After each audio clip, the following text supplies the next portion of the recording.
కీర్తనలు 42వ అధ్యాయము. స్తోత్రసహిత 42 अध्याय. కీర్తనలు 42వ అధ్యాయము. స్తోత్రసహిత 42 अध्याय. 5వ వచనం నుంచి 8వ వచనం వరకు అందరం కలిసి చదువుకుందాం. స్తోత్రసహిత 42 5 ते 8 वचन आपण सर्व मिळून वाचूया. కీర్తనలు 42వ అధ్యాయము 5వ వచనం నుంచి 8వ వచనం వరకు అందరం కలిసి చదువుకుందాం. స్తోत्रसहिता 42 अध्याय 5 ते 8 वचन आपण सर्वजण मिळून वाचूया. हे माझ्या जीवा, तू खिन्न झालास, तू आतल्या आत का तळमळत आहेस. देवाची आशा धर, तो मला दर्शन देऊन माझा उद्धार करतो, म्हणून मी त्याचे पुनःही गुणगान गाईन. हे माझ्या देवा, माझा जीव आतल्या आत खिन्न झाला आहे, म्हणून यार्देनच्या हर्मोनाच्या प्रदेशात व मिस्राच्या डोंगराजवळ मी तुझे स्मरण करतो. तुझ्या धबधबाच्या आवाजाने जणू काय लोंढा लोंढ्याला बोलवत आहे. तुझ्या सर्व लाटा कळोळ माझ्यावरून गेले आहेत. तरी परमेश्वर दिवसा आपले वात्सल्य प्रकट करील व मी रात्री त्याचे गीत माझ्या जीवनदात्या देवाची प्रार्थना गात राहील. ప్రవాహదారుల ధ్వని విని 8వ వచనం అందరం కలిసి చదువుకుందాం. आणि 8 वचन आपण పగటి వేళ యెహోవా తన तरी परमेश्वर दिवसा तुझे वात्सल्य प्रकट करील, రాత్రి వేళ त्याचे गीत माझ्या जीवनदात्या देवाची प्रार्थना करीत राहील. గురించిన ప్రార్థనయు నాకు తోడుగా ఉండును. చిన్న ప్రార్థన చేసుకుందాం. छोटी प्रार्थना करूया.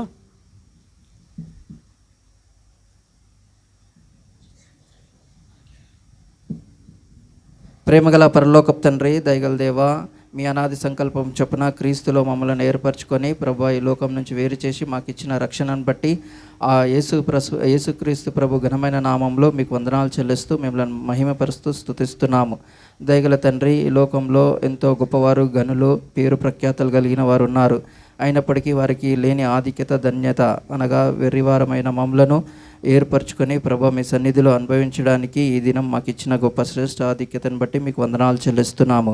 దయగల తండ్రి, మేము నిన్నటి వారమే అయినప్పటికీ ప్రభా మీ కృప చొప్పున మా ఆయుష్కాలం పొడిగిస్తూ ప్రభా మమ్మలను మీ దరికి చేరుస్తూ ప్రభా ఆత్మీయ జీవితంలో ఎదిగింపజేస్తున్నావు. వాక్యమైన మన్నాతో పోషించి మందిరంలోనే మేలు చేత, సమృద్ధి చేత మమ్మలను ప్రభా దీవిస్తున్నావు. అందును బట్టి మిమ్మల్ని స్తుతిస్తున్నాము. దయగల తండ్రి, ప్రత్యేకంగా ఈ ప్రాంతంలో ఉన్న నీ ప్రజల నిమిత్తమై మీకు వందనాలు చెల్లిస్తున్నాము. దయగల తండ్రి, ఈ మందిరంలో ప్రభా ఈ యొక్క రోజు మేము మిమ్మల్ని ప్రభా మీ సన్నిధిలో ప్రార్థన చేసుకోవడానికి, అదేవిధంగా మిమ్మల్ని ప్రభా గుర్తు చేసుకోవడానికి మాకు ఇచ్చిన ఈ కూడికను బట్టి మీకు స్తోత్రములు. దయగల తండ్రి, వచ్చిన వారిని బట్టి మీకు వందనాలు చెల్లిస్తున్నాము. దయగల తండ్రి, వచ్చిన ప్రతి ఒక్కరితోనే మీరే మాట్లాడండి. దయగల తండ్రి, వారి భౌతిక అక్కర, అదేవిధంగా వాళ్ళ ఆత్మీయ అక్కర మీరు ఎరిగి ఉన్నారు కాబట్టి వాళ్ళ అక్కర చొప్పున మీరు మాట్లాడండి. దయగల తండ్రి, ఎవరు ఖాళీ హృదయంతో వెళ్ళకుండగా ప్రభా వాక్యం చేత నింపబడి వెళ్ళుటకు సహాయం చేయండి. దయగల తండ్రి, ప్రార్థన ఏ విధంగా చేయాలి అనేది ప్రభా మీరు వాక్యం చేత మాతో మాట్లాడండి. అదేవిధంగా దయగల తండ్రి ప్రభా మమ్మల్ని అందరినీ మీ చేతులకు అప్పచెప్పుకుంటున్నాం. మీ రక్త ప్రోక్షణ కిందికి వస్తున్నాం. దయగల తండ్రి, కనబడని చీకటి శక్తులన్నింటినీ యేసు నామంలో విశ్వాసం చేత బంధిస్తున్నాము. అదేవిధంగా నన్ను కూడా ప్రభా పవిత్రపరచండి. మీ ఆత్మాభిషేకం దయచేయండి. నీ నోటికి బూరగా ఉండి మీకు కావాల్సిన, మీ ప్రజలకు కావాల్సిన వాక్యము మీరే వెడలింపజేయండి. ఆ విధంగా నన్ను మీ చేతులకు అప్పచెప్పుకుంటున్నాము. ఈ కొద్ది చిన్న స్తుతి ప్రార్థన మా రక్షకుడైన యేసుక్రీస్తు నామంలో ప్రార్థించి స్తుతించి వేడుకుంటున్నాం తండ్రి, ఆమెన్. ఇక్కడ కీర్తన 42వ అధ్యాయంలో या ठिकाणी स्तोत्रसहिता 42 मध्ये మనం చదువుకున్న వాక్య భాగము 5వ వచనం నుంచి 8వ వచనం आणि आपण 5 ते 8 वचने वाचले आहेत. అయితే మనం ఇక్కడ గమనించాల్సింది ఏంటంటే 5వ వచనం నుంచి 6, 7, 8 వచనాల్లో ఈ కీర్తనకారుడు ఏ విధంగా తన అనుభవము తెలియజేస్తున్నాడంటే, చివరికి 8వ వచనంలో ఏమని చదువుకున్నాము, నా జీవదాత అయిన దేవుని గురించిన ప్రార్థన నాకు తోడుగా ఉండును అని. आणि या ठिकाणी 5 ते 8 वचन आपण वाचली आहेत. 5 ते 8 वचनामध्ये शेवटी 8व्या वचनामध्ये काय म्हणतो की माझ्या जीवनदात्या देवाची प्रार्थना मी गात राहीन. కాబట్టి 5వ వచనంలో ఏమని రాయబడిందంటే, నా ప్రాణము 5వ వచనం, నా ప్రాణమా నీవు ఎలా కృంగియున్నావు, నాలో నీవేలా తొందరపడుచున్నావు, దేవుని యందు నిరీక్షించుము, ఆయనే నా రక్షణకర్త అనియు నా దేవుడనియు చెప్పుకొనుచు ఇంకను నేను ఆయనను స్తుతించెదను. हे माझ्या जीवा, तू खिन्न का झालास, तू आतल्या आत का तळमळत आहेस. देवाची आशा धर, तो मला दर्शन देऊन माझा उद्धार करतो, म्हणून मी त्याचे पुन्हा गुणगान गाईन. అయితే ఇక్కడ 5వ వచనంలో మొదటి లైన్లో ఏమని రాయబడిందంటే, నా ప్రాణమా నీవు ఎలా కృంగి ఉన్నావు. అంటే ఈ కృంగి ఉన్నావు అనే మాట మనకేం అర్థం చేస్తుంది, ఏమని అర్థం తెలియజేస్తుంది అంటే, కొన్ని పరిస్థితుల్లో ప్రతి ఒక్కరూ పరిస్థితులను బట్టి అనగా వ్యతిరేక పరిస్థితులను बట్టి కృంగిపోయే పరిస్థితి ఉంది అని తెలియజేయబడుతుంది. आणि या ठिकाणी 5व्या वचनामध्ये पहिल्या भागामध्ये हे माझ्या जीवा तू खिन्न का झालास. तर प्रत्येक मनुष्याच्या जीवनामध्ये कुठल्या ना कुठल्या क्षणी तो आतल्या आत तो खिन्न होत असतो. खिन्न त्याला होतं. त्याच्यामुळे या ठिकाणी आपल्या लक्षात येतं की मनुष्याचे जीवन खिन्न आहे, त्यामुळे तो तळमत आहे असं आपण या ठिकाणी वचन पाहत आहोत. కాబట్టి కొన్ని పరిస్థితుల్లో మనం కూడా ఈ లోకంలో కుటుంబంగా జీవించేటప్పుడు, సంఘంలో జీవించేటప్పుడు మనకు కూడా అనేకమైన వ్యతిరేక పరిస్థితులు వచ్చే అవకాశం ఉంది. అదేవిధంగా కష్టాలు, బాధలు, శ్రమలు వచ్చే పరిస్థితి ఉంది. आणि आपल्याही जीवनामध्ये पुष्कळ वेळा आपण मंडळी जीवन जगत असताना, कौटुंबिक जीवन जगत असताना आपल्या विरुद्ध परिस्थिती आणि खिन्न होण्याची परिस्थिती देखील आपल्यासमोर येत असतात. కాబట్టి శ్రమలు వచ్చినప్పుడు మనము కృంగకూడదు అని దీని అర్థం. आणि जेव्हा आपल्यावरती संकट येतात त्यावेळेस आपण खिन्न होऊ नये त्याचा असा अर्थ होतो. కాబట్టి శ్రమ దినంన నువ్వు కృంగిన ఎడల నువ్వు చేతగాని వాడవని దేవుని వాక్యంలో రాయబడింది. आणि कष्टाच्या दिवसामध्ये जर तू संकटाच्या वेळेस तू जर खिन्न झालास तर तू कुठल्याही कामाचा नाही असं परमेश्वराचं वचन सांगत आहे. నా ప్రాణమా నీవు ఎలా కృంగియున్నావు అంటే కృంగకూడదు అని అర్థం. आणि या ठिकाणी हे माझ्या जीवा तू का खिन्न झालास याचा असा अर्थ की तू खिन्न होऊ नये. సామెతలు 24వ అధ్యాయం 10వ వచనంలో మనం చదివినట్లయితే అక్కడ మనకు తెలియజేయబడుతుంది ఏంటి. आणि नीतिसूत्रे 24 त्याचं 10व्या वचनामध्ये जर असलं तर नीतिसूत्रे 24 अध्याय 10 वचन, संकटकाळी तुझे धैर्य खचले तर तुझी शक्ती अल्प होई.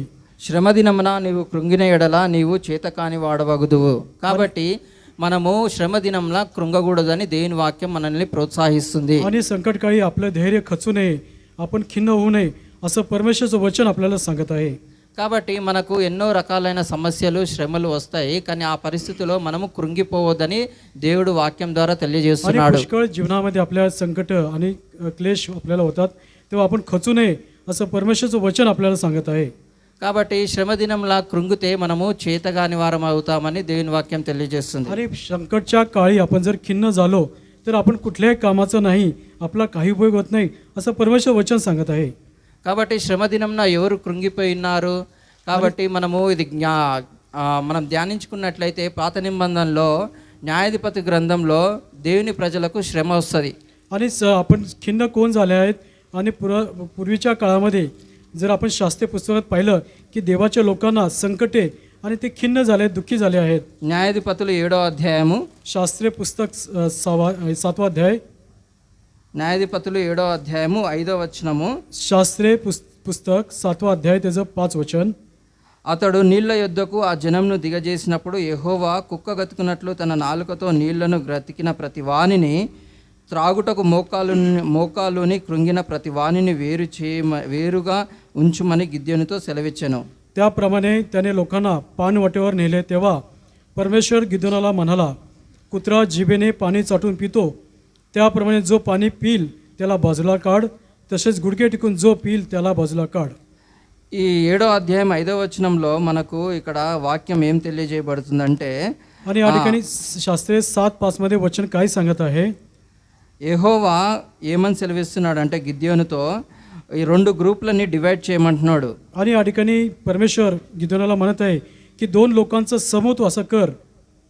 కుక్క గతికినట్లు తన నాలుకతో నీళ్లను గ్రతికిన ప్రతి వాణిని అనేది ఒక గ్రూపు. అదేవిధంగా రెండో గ్రూప్ ఏంటంటే త్రాగుటకు మోకాలుని కుంగిన ప్రతి వాణ్ణి వేరుగా ఉంచమని, అదొక రెండో గ్రూపు. आणि या ठिकाणी परमेश्वर 2 गट तयार करायला सांगितलं आहे. पहिला जो गट आहे, कुत्रा जिभेने पाणी चाटून पितो त्याप्रमाणे जो पाणी पिल त्याचा एक गट, आणि दुसरा गुडघे टिकून जो पाणी पिल त्यांचा एक गट, असा या ठिकाणी 2 गट आहेत. దీనిపైన భాగము మనకందరికీ తెలిసిన భాగమే. आणि याच्या वरचा भाग आपल्या सर्वाला परिचयाचा आहे. దేవుని ప్రజలకు ఇక్కడ శ్రమ వస్తుంది. శ్రమ వచ్చినప్పుడు దేవుడు ఆ శ్రమల నుంచి తన ప్రజల్ని విడుదల చేయడానికి గిద్యోనుతో 2 గ్రూపులుగా డివైడ్ చేయమంటున్నాడు. आणि या ठिकाणी परमेश्वरच्या लोकांना त्यांच्या जीवनामध्ये संकट आले आहेत त्यावेळेस परमेश्वर गिदोनाला म्हणत आहे की त्या लोकांचे 2 गट तू तयार कर. ఒక గ్రూప్ వాళ్ళు ఏంటంటే నాలుకతో నీళ్లను గతికిన వారు ఒక గ్రూపు, తర్వాత మోకాలు ఉంగి కృంగిన వారు ఒక గ్రూపు. आणि या ठिकाणी एक कुत्रा जसा जिभेने पाणी चाटून पितो त्याप्रमाणे त्या ठिकाणी एक गट आहे आणि दुसरा जो गट आहे तो गुडघे टेकून जो पाणी पिल त्याचा एक गट आहे. 6వ వచనంలో ఏమని రాయబడిందంటే చేతితో నోటికి అందించుకొని గతికిన వారి లెక్క 300 మంది, మిగిలిన జనులందరూ నీళ్లు త్రాగుటకు మోకాలుని కుంగిరి. आणि जे तोंडाशी हात नेऊन पाणी चाटून प्याले ते 300 भरले, बाकीचे लोक गुडघे टेकून पाणी प्याले. हे 6వ वचनामध्ये वचन आहे. చేతితో నీళ్ళు అందించుకొని గతికిన వారు 300 మంది, వాళ్ళని సపరేట్ చేశారు. దాని తర్వాత మిగిలిన జనులందరూ నీళ్లు త్రాగుటకు మోకాలు వంగి కుంగిపోయినారు. आणि तोंडाशी हात नेऊन पाणी चाटून प्याले ते लोक 300 भरले आहेत आणि बाकीचे लोक गुडघे टेकून पाणी पिले असे या ठिकाणी आहे. ఈ 7వ వచనంలో ఏమని రాయబడింది? అప్పుడు యెహోవా గతికిన 300 మనుషుల ద్వారా మిమ్మును రక్షించెదను. आणि या ठिकाणी 7व्या वचनामध्ये परमेश्वर काय म्हणतो, तेव्हा परमेश्वर गिदोनाला म्हणाला, चाटून पाणी पिणाऱ्या या 300 लोकांवर करवी मी तुमचा बचाव करीन, असं या ठिकाणी वचन आहे. అయితే గతికిన 300 మనుషుల ద్వారా దేవుడు రక్షించాలని కోరుతున్నాడు. కానీ నీళ్లు త్రాగుటకు మోకాలు వంగి కుంగిన వారిని దేవుడు యుద్ధంలో వాడుకోలేదు. आणि या ठिकाणी आपण पाहतो की 300 लोकांना ज्यांनी पाणी चाटून पिले त्यांच्याद्वारे या ठिकाणी परमेश्वर त्या ठिकाणी त्यांची लढाईमध्ये त्यांना नेणार आहे, त्यांच्याद्वारे संकट दूर करणार आहे, परंतु बाकीच्या लोकांविषयी तो करत नाही. కాబట్టి ఇక్కడ మనకు తెలియజేయబడుతుంది ఏంటంటే ఎవరైతే కృంగిపోయి ఉన్నారో వాళ్ళు మోకాలుని కుంగిపోయి ఉన్నారో వాళ్ళని దేవుడు వాడుకోలేదు. आणि या ठिकाणी ज्यांनी गुडघे टेकून ते निराश झाले, ते खिन्न झाले, त्यांचा उपयोग या ठिकाणी केलेला नाही. కాబట్టి మనము కూడా మన జీవితంలో అనేకమైన శ్రమలు, బాధలు, ఇబ్బందులు వచ్చినప్పుడు ప్రార్థన చేయాలి. అంతేగాని ఆ ప్రార్థన చేసుకుంటా కృంగిపోయినాం అనుకో దేవుడు మనకు కూడా సహాయం చేయడు. आणि आपल्या जीवनामध्ये जेव्हा संकट क्लेश येतात त्यावेळेस देखील आपण देखील निराश खिन्न न होता आपण गुडघे टेकून प्रार्थना केली पाहिजे आणि कुठल्या प्रकारे आपण खिन्न होऊ नये. కాబట్టి ఇది మనము జ్ఞాపకం చేసుకోవాలి. ఎవరైతే మోకాలు వంగి కుంగిపోయినారో వాళ్ళు చేతగాని వారుగా దేవుని దృష్టిలో కనబడ్డారు. అదేవిధంగా ఇంకొక ఉద్దేశం నిమిత్తం కూడా ఎవరైతే మోకాలు వంగి కుంగినారో వాళ్ళని తీసి పక్కన పెట్టి ఎవరైతే చేతితో గతికినారో వాళ్ళని 300 మందిని ఉపయోగించుకొని దేవుడు సహాయం చేస్తాడు. आणि या ठिकाणी आपण पाहतो जे गुडघे टेकून खिन्न झाले, ते पाणी पिले, त्यांचा उपयोग या ठिकाणी करेल, त्यांचा उपयोग त्या लढाईमध्ये त्यांचा उपयोग केला नाही, परंतु ज्यांनी हातात पाणी पिऊन चाटून प्याले त्या लोकांचा उपयोग या ठिकाणी केला आहे. त्यामुळे आपण देखील निराश व खिन्न होऊ नये. కాబట్టి మనము కుటుంబంగా ఈ లోకంలో జీవించేటప్పుడు మనకు కూడా అనేకమైన శ్రమలు వస్తాయి. శ్రమలు వచ్చినప్పుడు మనం కృంగిపోవద్దు. కానీ మనం ఏం చేయాలంటే దేవుని యందు నిరీక్షణ కలిగి ఉండాలి. తర్వాత దేవుని యందు మనము రక్షణకర్త యందు దేవుని యందు స్తుతిస్తూ ప్రార్థన చేసే వారంగా ఉండాలి. आणि आपण देखील आपल्या जीवनामध्ये जेव्हा संकट दुःख येतात त्यावेळेस आपण खिन्न होऊ नये, तर आपली आशा त्या परमेश्वरावरती ठेवावी. आणि संकट दुःख येत असतं परंतु आपला परमेश्वर समर्थ आहे याची जाणीव आपल्याला झाली पाहिजे. అందుకనే 5వ వచనంలో ఈ విధంగా రాయబడింది, నా ప్రాణమా నీవు ఎలా కృంగి ఉన్నావు, నాలో నీవేలా తొందరపడుచున్నావు, దేవుని యందు నిరీక్షణ ఉంచుము, ఆయనే నా రక్షణకర్తనియు నా దేవుడని చెప్పుకొనొచ్చు, ఇంకను నేను ఆయనను స్తుతించెదను. आणि या ठिकाणी 5व्या वचनात आपण पाहतो, हे माझ्या जीवा तू खिन्न का झालास, तू आतल्या आत का तळमळत आहेस, देवाची आशा धर, तो मला दर्शन देऊन माझा उद्धार करतो. కాబట్టి శ్రమ దినంలా మనం కృంగిపోవద్దు. ప్రార్థన యందు మనము నిలకడగా ఉండాలి, పట్టుదల కలిగి ప్రార్థన చేయాలి. అదేవిధంగా ప్రార్థన ద్వారా దేవుడు మనకు సహాయం చేస్తాడని ఎంతో ప్రోత్సాహకరంగా, ఉత్సాహంగా, సంతోషంగా ప్రార్థన చేయాలి. ప్రార్థన చేసిన తర్వాత మనం కృంగిపోకూడదు, నిరీక్షణ కలిగి ఉండాలి. आणि म्हणून आपण संकटाच्या दिवसामध्ये, दुःखाच्या दिवसामध्ये कुठल्या प्रकारे खिन्न न होता आपण प्रार्थना केली पाहिजे. प्रार्थनामध्ये स्थिर उभं राहिलं पाहिजे आणि परमेश्वरवरती आशा ठेवली पाहिजे की परमेश्वर या दुःखाच्या समयी तो मला तारेल. आणि अशा प्रकारे आपण खिन्न न होता आपण त्याच्याकडे वाट पाहिली पाहिजे. కాబట్టి ఎవరికైనా శ్రమ సంభవించినా వాళ్ళు ఏం చేయాలి? आणि जेव्हा कोणावरती संकट येतात तेव्हा संकट आल्यावर त्यांनी काय केलं पाहिजे? యాకోబు 5వ అధ్యాయం 13వ వచనంలో ఏమని రాయబడింది? याकोब 5:13 मध्ये काय लिहिलं आहे? మీలో ఎవరికైనాను శ్రమ సంభవించినా అతడు ప్రార్థన చేయవలెను. కాబట్టి ఎవరికైనా శ్రమ సంభవిస్తే ప్రార్థన చేయాలని దేవుని వాక్యం ఉంది, అంతే కానీ కృంగిపోకూడదు అని దేవుడి వాక్యం మనకు తెలియజేస్తుంది. आणि याकोबाचे पत्र 5वा अध्याय 13వ वचनामध्ये तुम्हापैकी कोणी दुःख भोगीत आहे काय त्याने प्रार्थना करावी, कोणी आनंदित आहे त्यांनी स्तोत्रे गावे, असं वचन आहे. కాబట్టి ఈ మాట మనం జ్ఞాపకం చేసుకోవాలి. ఫస్ట్ మొదటి మాట ఏంటి? आणि प्रथम वचन काय लक्षात आपल्या आलं पाहिजे? ప్రార్థన జీవితంలో కృంగిపోకూడదు అని. आणि प्रार्थनेमय जीवनामध्ये आपण खिन्न होऊ नये. అదేవిధంగా రెండో లైన్లో రెండో మాట ఏమనుంది అంటే 42వ అధ్యాయం 5వ వచనంలో నాలో నీవేలా తొందరపడుచున్నావు. आणि या ठिकाणी दुसऱ्या 42:5 मध्ये दुसऱ्या ओळीमध्ये तू आतल्या आत तळमळत आहेस. కాబట్టి ఈ నాలో నువ్వేలా తొందరపడుచున్నావు అనే మాటకి అర్థం ఏంటంటే తొందరపడకూడదు అని. आणि या ठिकाणी आतल्या आत तळमळत करू नये असं वचन आहे व आपण तळमळू नये. ప్రార్థన జీవితంలో నిరీక్షణ కలిగి ఉండాలి కానీ ప్రతి విషయంలో తొందరపాటు అనేది ఉండకూడదు. आणि प्रार्थनामय जीवनामध्ये आपण आशा आणि वाट पाहिलं पाहिजे, कुठली घाई गडबडी करू नये. కాబట్టి మనము క్రైస్తవ కుటుంబంలో జీవించేటప్పుడు కుటుంబంలో సమస్య వచ్చినప్పుడు ఒకవైపు మన భార్య తొందర పెట్టే అవకాశం ఉంటుంది, అదేవిధంగా పిల్లలు కూడా తొందర పెట్టే అవకాశం ఉంటుంది. ఎందుకంటే సంపూర్ణంగా దేవుని మీద ఆధారపడకుండా ప్రార్థన జీవితానికి ఆటంకమైన పరిస్థితులు కొన్ని సందర్భంలో సాతానుడు తీసుకొని వస్తాడు గృహంలో. आपल्या ख्रिस्ती जीवन आपण जगत असताना कौटुंबिकरित्या काही संकटे जर आली तर आपण प्रार्थनेमध्ये वाट न पाहता आपण आतल्या आत तळमत न राहता आपल्या पत्नी असो मुलं असो आपल्याला घाई गडबड करतात किंवा आपल्याला त्याविषयी अत्यंत हे करतात की घाई गडबड करून तुम्ही परमेश्वराकडे वाट पाहू नका, अशा प्रकारे आपल्याला ते करत असतात. కాబట్టి ప్రార్థన విషయంలో ప్రార్థన జీవితంలో మనము తొందరపడకూడదని దేవుని వాక్యంలో 1 కొరింథీయులు 7వ అధ్యాయము 35వ వచనం చదవండి. आणि प्रार्थनामय जीवनामध्ये कुठल्या प्रकारची वाट बघताना घाई करू नये म्हणून करिंथीयांस पहिले पत्र 7वा अध्याय 13 वचनामध्ये काय आहे पहा. 1 కొరింథీయులు 7 करिंथीयांस पहिले पत्र 7वा अध्याय 35వ వచనం त्याचं 35 वचन. हे मी तुमच्याच हितासाठी सांगतो, तुम्हास फासांत गुंतवावे म्हणून नव्हे तर तुमच्या हातून उत्तम आचरण प्रभूची सेवा ఏకాగ్రతనే व्हावी म्हणून सांगतो. ఇక్కడ ఏమని రాయబడిందంటే మీకు ఉరి ఒడ్డవలనని కాదు కానీ మీరు యోగ్య ప్రవర్తనులై తొందర ఏమీ లేక ప్రభు సన్నిధిని వర్తనులై ఉండవలనని ఇది మీ ప్రయోజన నిమిత్తం చెప్తున్నాను. ఇక్కడ ఏమని రాయబడిందంటే ప్రత్యేకంగా మనం గమనించాల్సింది ఏంటంటే తొందర ఏమీ లేక ప్రభు సన్నిధాన. आणि या ठिकाणी तुमच्या हाताने उत्तम आचरण व्हावे, प्रभूची सेवा करावी हेच आहे. కొన్ని పరిస్థితుల్లో ఎలా ఉంటుందంటే మన కుటుంబ జీవితంలో వచ్చే అవకాశాలు ఉంటాయి. అలాంటి సమయంలో దేవుడు మనకేం చెప్తున్నాడంటే తొందర ఏమీ లేక ప్రభు సన్నిధాన వర్తనులై ఉండవాలనని రాయబడింది.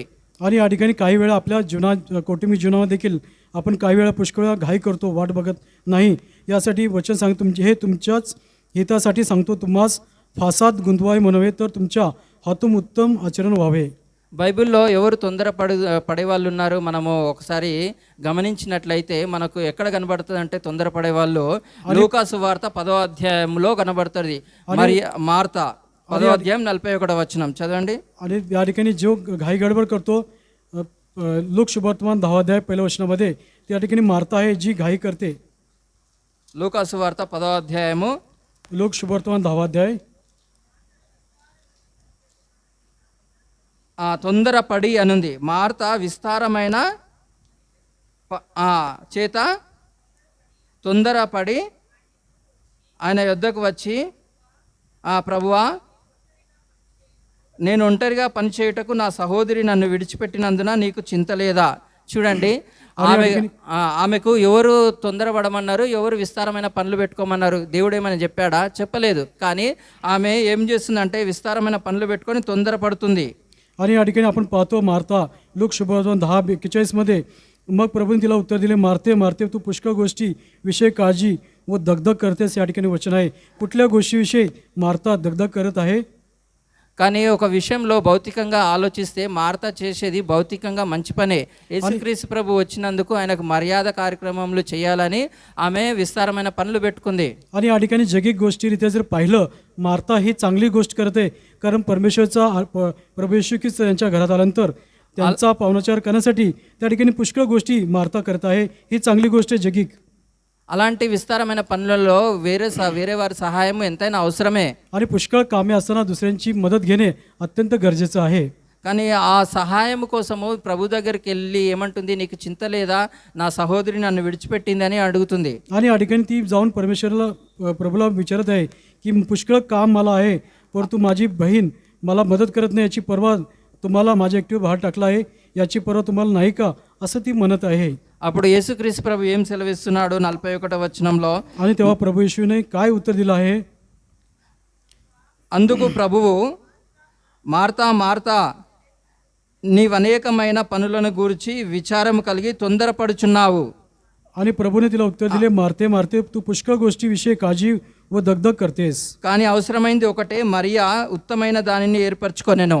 परंतु थोडक्याच गोष्टीचे किंवा एकाच गोष्टीची अज्ञता आहे. मरियेने चांगला वाटा निवडून घेतला आहे. కాబట్టి దీన్ని బట్టి మనకు దేవుడు వాక్యం ద్వారా ఏం తెలియజేస్తున్నాడంటే, ఆత్మీయ విషయాలు చాలా ఉత్తమైనది భౌతిక విషయముల కన్నా. आणि या ठिकाणी परमेश्वर प्रभू ख्रिस्त वचनाद्वारे आपल्याला काय सांगतो, जैगिक गोष्टीपेक्षा आत्मिक गोष्टी अत्यंत श्रेष्ठ उत्तम आहे.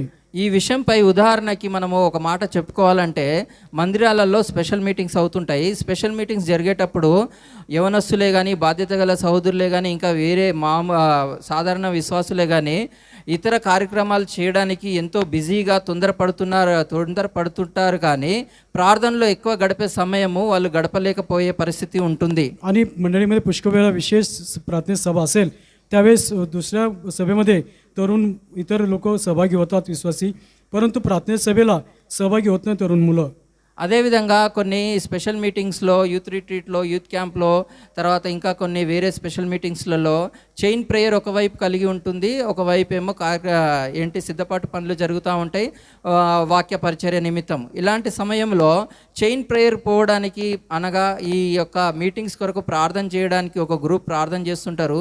అక్కడ వెళ్ళడానికి ఎవరు ఇష్టపడరు, కానీ కొంతమంది ఏం చేస్తుంటారు అంటే అందరు కనబడే రీతిలో భౌతికంగా ప్రయాసపడడానికి ఇష్టపడుతుంటారు, కానీ అది దేవుని వాక్యం ప్రోత్సహించడం లేదు. आणि काही ठिकाणी असं होतं, विशेष प्रार्थना सभा इतर सभा असतात त्यावेळेस साखळी प्रार्थना सभा देखील असतात, त्यावेळेस न दिसता साखळी प्रार्थना केली जाते. त्या ठिकाणी पुष्कळ लोक त्या ठिकाणी न दिसणाऱ्या प्रार्थनेच्या मध्ये सामील न होता दिसणाऱ्या प्रार्थनेच्या सभेला हजर व्हावं याचा भौतिकरित्या प्रयत्न करत असतात. కాబట్టి దీన్ని బట్టి మనం ఏమని అర్థం చేసుకోవాలంటే, आणि याच्यामुळे आपल्याला काय लक्षात येतं, సిద్ధపాటు పనులు అవసరమే, కానీ దానికన్నా ఎక్కువ ఏంటి అంటే ప్రార్థన పైన ఆధారపడి కార్యక్రమాలు జరగాలి. ఎందు నిమిత్తమే దేవుని వాక్యంలో ఒక మాట జ్ఞాపకం వస్తుంది, ఏమని అంటే శక్తి ద్వారా బలం ద్వారా కాదు కానీ దేవుని ఆత్మ చేత కార్యములు జరుగుతాయని. आणि म्हणून प्रार्थना करून ती एखाद्या कार्यक्रमाचा आरंभ केला पाहिजे, कारण परमेश्वर वचन सांगतं प्रार्थनेच्या द्वारे सर्व काही शक्य आहे. ఈ తొందరపాటు పెట్టే విషయంలో మనము బైబిల్లో చూస్తే ఇంకొక స్త్రీ గురించి చూద్దాం. आणि या ठिकाणी दगदग करणारी दुसरी एक स्त्री आहे, पहा. అది ఎక్కడంటే న్యాయాధిపతుల గ్రంథము 14వ అధ్యాయం 7వ వచనం. आणि शास्त्रीय पुस्तक 14 त्याचं 7 वचन. న్యాయాధిపతులు 14 7వ వచనం. शास्त्रीय पुस्तक 14వ अध्याय त्याचं 7 वचन. వెళ్ళి మాట్లాడినప్పుడు ఆమె యందు సంసోనుకు ఇష్టము కలిగెను. ఇష్టం కలిగెను. కొంతకాలమైన తర్వాత అతడు ఆమెను తీసుకొని వచ్చుటకు తిరిగి వెళ్ళుచుండగా ఆ సింహపు కళేబరమును చూచుటకై ఆ వైపు తిరిగినప్పుడు, అమ్మా నేను న్యాయాధిపతులు 14వ అధ్యాయము 17వ వచనం. शास्त्रीय पुस्तक 14వ अध्याय 7వ దినమున ఆమె అతని తొందర పెట్టినందున అతడు ఆమెకు దాన్ని తెలియజేయగా ఆమెకు దాన్ని తెలియజేయగా. చాలండి. అయితే आणि या ठिकाणी 17 वर्षांच्या मेजवानच्या 7व्या दिवसापर्यंत त्याच्या समोर रडत राहिली. 7వ దినంలా ఏమవుతుందంటే ఈ సంసోన్ని ఆమె ఏం చేస్తుందంటే తొందర పెడుతుంటుంది. ఎందు విషయం అంటే ఆయన ఒక విడుపు కథ చేస్తాడు. ఆ విప్పుడు కథను భావం తెలియజేయడానికి వాళ్ళకు 7 దినములు సమయం ఇస్తుంటారు. కాకపోతే వాళ్ళు చెప్పలేని పరిస్థితిలో వాళ్ళ మనుషులు వచ్చి ఈమెని ఈ విధంగా నువ్వే రాబట్టు అతని దగ్గర నుంచి అని చెప్పేసి ఆమెని ఇతని దగ్గర నుంచి రాబట్టాలని ఆమె ఏం చేస్తుందంటే 7వ దినంలో ఆ సంసోన్ని తొందర పెడుతుంటుంది. आणि या ठिकाणी आपण काय संदर्भ आहे की या ठिकाणी शमसोनाने त्याने त्या लोकांना, तिकडच्या लोकांना एक कोडं टाकलेलं आहे. कोडं त्यांना उलगडता आलं नाही, त्याच्यामुळे तिने त्या स्त्रीचे त्यांनी सहारा घेतला आणि तिला त्याच्या शमशोनाला घाई करून आणि त्याच्यासमोर ती रडत राहून त्याने ते कोडं उलगण्यासाठी त्यांना घाई केलेली आहे त्या स्त्रीने. కాబట్టి తొందర పెట్టే విషయంలో మన కుటుంబ జీవితంలో కూడా ఇలాంటి పరిస్థితులు వస్తాయి, కానీ మనము తొందర పడకూడదు. आणि आपल्याही जीवनामध्ये, आपल्याही कौटुंबिक जीवनामध्ये पुष्कळ वेळा घाई गडबड, दगदग करण्याची वेळ येते, तर आपण अशा प्रकारची घाई गडबड किंवा दगदग करू नये. ఈ తొందర పెట్టినందుకు సంసోన్ ఏం చేశాడు, విప్పుడు కదా ఆమెకు భావం చెప్పేశాడు. आणि या ठिकाणी त्या ठिकाणी तिने अत्यंत दगदग केल्यामुळे या ठिकाणी शमशोनाने ते कोडं उडगडून तिला सांगितलं आहे.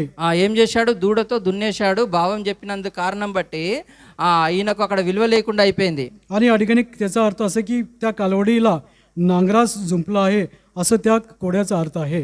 కాబట్టి కొన్ని పరిస్థితుల్లో మనం కూడా భార్యలతో ఎలా ఉండాలి అంటే దీన్ని బట్టి మనకు ఏం తెలియజేస్తున్నాడు దేవుడు అంటే, భార్య బలహీనమైన ఘట్టమని ఎరిగి వాళ్ళతో ఏ విధంగా ఉండాలి, మన ప్రార్థనలకు ఆటంకంగా ఉండకూడదు అని భార్యను సన్మానించి దైవభక్తిలోనికి తీసుకురావాలి. आणि म्हणून आपल्याही लक्षात वचनावर काय येतं की आपली पत्नी त्यांच्यावर आपण कसं वागावं, ती अत्यंत नाजूक अशी घटक असल्यामुळे त्या नाजूकपणा त्यांना आपल्या आत्मिक जीवनामध्ये अडथळा आणू नये म्हणून प्रार्थनेच्या द्वारे आपण तिच्याबरोबर आपण वागलं पाहिजे. ఆ వాక్యం చదవండి. 1 పేతురు 3వ అధ్యాయం 7వ వచనం.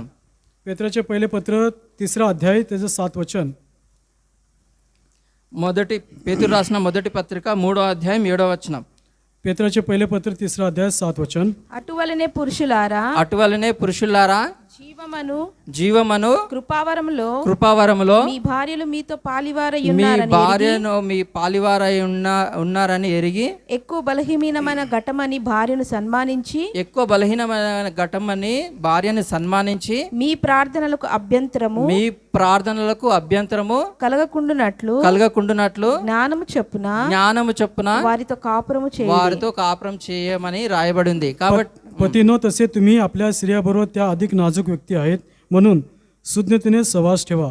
तुम्ही उभयंता जीवनरूपी कुपादानाचे समायिक वतनदार आहात म्हणून तुम्ही त्यांना मान द्या, म्हणजे तुमच्या प्रार्थनात व्यत्यय येणार नाही. భార్యతో ఏ విధంగా జ్ఞానంతో నడుచుకోవాలనే దాని గురించి నేను ఒక ఉదాహరణ చెప్పాలనుకుంటున్నా. आणि पत्नी बरोबर कशा प्रकारे ज्ञानाने त्याच्याशी व्यवहार वागलं पाहिजे तुम्हाला एक उदाहरण मी सांगू इच्छितो. నేను ఏదైతే ఉదాహరణ చెప్పబోతున్నానో it doesn't mean that I'm denying wives, but according to దేవుని వాక్య ప్రకారంగా మనం ఏ విధంగా ఉండాలనేది తెలియజేయాలని ఇష్టపడుతున్నా. आणि या ठिकाणी तुम्ही मी सांगितलेलं उदाहरण वेगळा अर्थ घेऊ नका. परमेश्वराच्या वचनावरती आधारित मी त्याच प्रकारे मी उदाहरण सांगत आहे. కుటుంబ యజమాని భర్త కాబట్టి ఒకసారి ఏమవుతుందంటే कुटुंब प्रमुख पती आहे म्हणून एक वेळेस काय होतं, అలా భర్త యొక్క బంధువుల్లో ఒకరిది పెళ్ళి ఉంటుంది, దానికి వీళ్ళు ఆహ్వానింపబడతారు. అందు విషయమై అతను ఏం చేస్తాడంటే అలా భార్యకి ఏమని చెప్తాడంటే, మా బంధువుల్లో ఒక అతనిది పెళ్ళి అవుతుంది, మనం ఇద్దరం కలిసి వెళ్ళాలని చెప్తాడు. आणि तेव्हा पतीच्या नातेवाईकामध्ये एका नातेवाईकाचं लग्न असतं. त्यावेळेस पती काय म्हणतो, माझ्या नातेवाईकांचं लग्न आहे तर आपण त्या लग्नाला त्यांना देखील आमंत्रण असतं, त्यामुळे लग्नाला गेलं पाहिजे असं आपल्या पत्नीला तो सांगतो. అయితే ఈ యొక్క భర్త తెలియజేయంగానే ఇప్పుడు భార్య ఏమంటుందంటే, సరే నేను మీ బంధువుల పెళ్ళికి నేను వస్తా కానీ నాకు చీరలు లేవు అని అన్నది. आणि या ठिकाणी ठीक आहे, पतीने जेव्हा सांगितलं की त्या लग्न सोहळ्याला आपल्याला जायचं आहे, ठीक आहे मी देखील येतोय, परंतु पत्नी म्हणाली की माझ्याजवळ त्या लग्नाला येण्यासाठी चांगली साडी नाही असं ती म्हणाली. అప్పుడు భర్త ఏమంటాడంటే, నీకు చీరలు లేకపోవడం ఏంది, బీరువా నిండా నీ చీరలే కదా, ఒక బీరువా మొత్తం నీకే ఉంది కదా అని అంటాడు. आणि तेव्हा तो पती त्या पत्नीला म्हणतो, तुला साडी नाही असं कसे म्हणतेस तू, कारण कपाट भरून तुला साड्या आहेत असं तो पती तिला म्हणतो. ఏంటి ఆ చీరలన్నీ పాతయి, నేను అవి వేసుకోను, నాకు కొత్త చీర కావాలి, కొత్త చీర ఇవ్వండి, అప్పుడు పెళ్ళికి పోదామా అంటది. आणि तेव्हा ती म्हणाली की हे सर्व काही कपाटातले जुने साडी झाले आहेत, तर ते साडी घालून मी लग्नाला येणार नाही, मला तुम्ही नवीन साडी काढून द्या म्हणजे मी येईल असं ती म्हणाली. అప్పుడు ఇతను ఏమంటాడంటే, నువ్వు అందులో చాలా కొత్త చీరలు ఉన్నాయి, కొన్ని చీరలు అయితే ఎలాంటి ఉన్న కండిషన్లో ఉన్నాయంటే ఒకటేసారి వేసుకున్నావు, కొన్ని చీరలు ఇంకా వేసుకోలే కదా, అందులో ఏదో ఒకటి వేసుకొని రండి వెళ్దాము అని అలా భార్యతో ఈ భర్త చెప్తుంటాడు. आणि तेव्हा तो पती त्या पत्नीला म्हणाला, तू त्या कपाटामध्ये अशा प्रकारच्या साड्या देखील आहेत की जी 1 किंवा 2 वेळा तू नेसली असेल, परंतु तसल्या प्रकारची साडी तू नेसून ये म्हणजे आपण लग्नाला जाऊ शकतो असं तो म्हणाला. అయితే ఈ భర్త ఇలాంటి పరిస్థితిలో ఆమె వైపు చూస్తున్నప్పుడు ఆమె ఏమంటదంటే, లేదు నాకు ఒక కొత్త చీరనే కావాలి, అప్పుడే నేను వస్తా అని అంటుంటుంది. आणि तेव्हा ती पत्नी म्हणते, नाही मला नवीनच साडी पाहिजे, त्याशिवाय मी लग्नाला येणार नाही असं ती म्हणाली. అలాంటి పరిస్థితిలో ఈయన ఏం చేయాలి, ప్రార్థనలోకి వెళ్ళాలి, దేవుని మీద ఆధారపడాలి. ప్రభువా ఎందుకు నన్ను ఈమె చీర అడుగుతుంది, ఇన్ని చీరలు పెట్టినా కానీ అయినప్పటికీ కొత్త చీర అడుగుతుంది, దీనివల్ల అనవసరమైన ఖర్చు, ఏం చేయాలని ప్రార్థనలోకి వెళ్ళాలి. కానీ त्यावेळेस त्या पत्नीने काय केलं पाहिजे, त्या पतीने प्रार्थना केली पाहिजे की ह्या अशा प्रकारे साडी असताना देखील ही पत्नी माझी नवीन साडी मागणी करत आहे, तर त्याने परमेश्वराकडे प्रार्थना करावी, कारण विनाकारण हा खर्च नको याच्याबद्दल त्याने प्रार्थना केली पाहिजे. परंतु त्याने काय केलं आहे, ప్రార్థన చేయడు కానీ ఆయన ఏం చేస్తాడంటే ఆమె తొందర పెట్టిన కారణం బట్టి ఇక డబ్బు వెచ్చించి ఆమెకు కొత్త చీర కొనిచ్చి తీసుకొని వెళ్తాడు. దీన్ని బట్టి మనం ఏం అర్థం చేసుకోవాలి అంటే ప్రార్థన చేయకపోవడం बट्टी అనవసరమైన ఖర్చు రావాల్సి వచ్చింది. అది కుటుంబంలో ఒక విధంగా చెప్పుకోవాలంటే నష్టమే.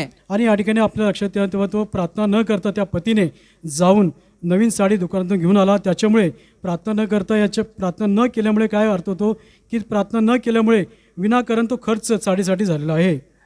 నేను చెప్పే భావం ఏంటంటే అనవసరమైన ఖర్చులు పెట్టకూడదు आणि म्हणून विनाकारण खर्च करू नये याचा मागचा उद्देश माझा हाच आहे.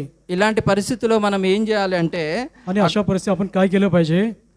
అక్కడ ఏమనుంది, మొదటి పేతురు 3వ అధ్యాయం 7వ వచనంలో ఏమనుంది అంటే బలహీనమైన ఘటమని భార్యను సన్మానించి ప్రార్థనలకు అభ్యంతరం కలగకుండా జ్ఞానం చెప్తా కాపురం చేయాలని ఉంది.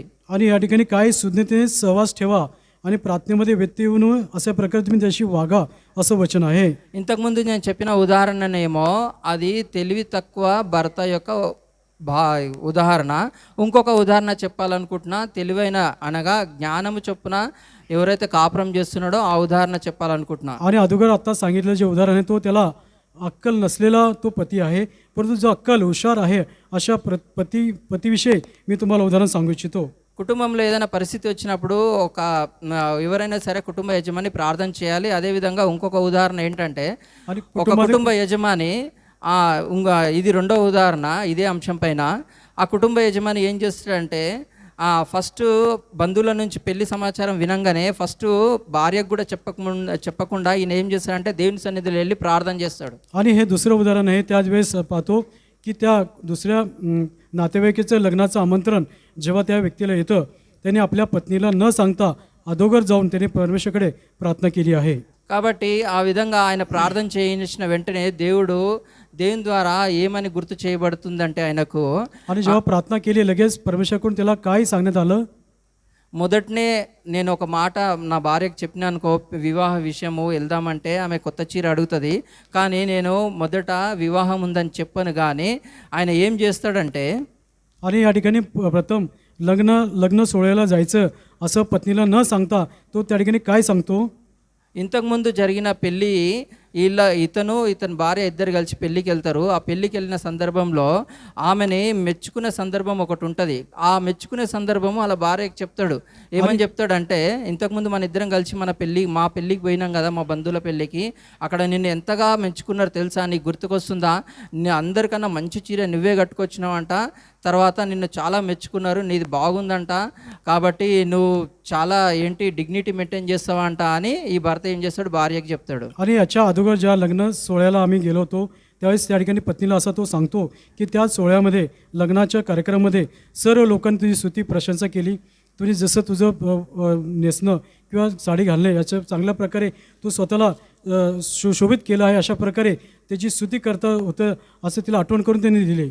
దాని కారణం బట్టి ఆమె ఉప్పొంగిపోయి ఏం చేస్తుందంటే, అవును నేను ఎప్పుడైనా సరే తక్కువ హీన స్థితిలో ఉండను, దేవుడిచ్చిన దాన్ని బట్టి నేను ఏం చేస్తా అంటే బయటికి డిగ్నిటీగా కనబడతా, అది నా అలవాటు తెలుసా, నా ద్వారా నువ్వు నేర్చుకో అని అలా భార్య అలా భర్తకు చెప్తుంటుంది. आणि अशा प्रकारे पती जेव्हा त्या पत्नीला सांगतो की तुझी सर्वांनी स्तुती प्रशंसा केली, जेव्हा ही गोष्ट ती ऐकते तेव्हा ती गर्वाने फुगून म्हणते, हो नेहमी मी चांगल्या प्रकारे आपल्याला सुशोभित करून माझं वागणं, माझं असं प्रकारचं मी नेहमी वागते, कमी परमेश्वर जे काही मला दिलं आहे त्यामध्ये मी व्यवस्थित वागते, अशा प्रकारे ती म्हणू लागली. ఆ విధంగా ఆమె అనగానే ఇక్కడ రండి ఇంకో మాట మీకు గుర్తు చేస్తా అని చెప్పి కుర్చీ వేసి కూర్చోబెట్టి ఇంతకుముందు జరిగిన పెళ్లి సందర్భంలో ఎవరైతే ఈమెను మెచ్చుకుంటారో ఆ విషయాలన్నీ చెప్పి ఆమెను సంతోష పెట్టడము స్టార్ట్ చేస్తాడు. आणि अशा प्रकारे हो अजून एक गोष्ट तुला सांगायची ये बस म्हणून तिला खुर्ची टाकून बसवतो आणि त्या लग्नामध्ये कशा प्रकारे तिची प्रशंसा केली आहे त्याच्याविषयी तिच्याशी बोलणी करत असतो.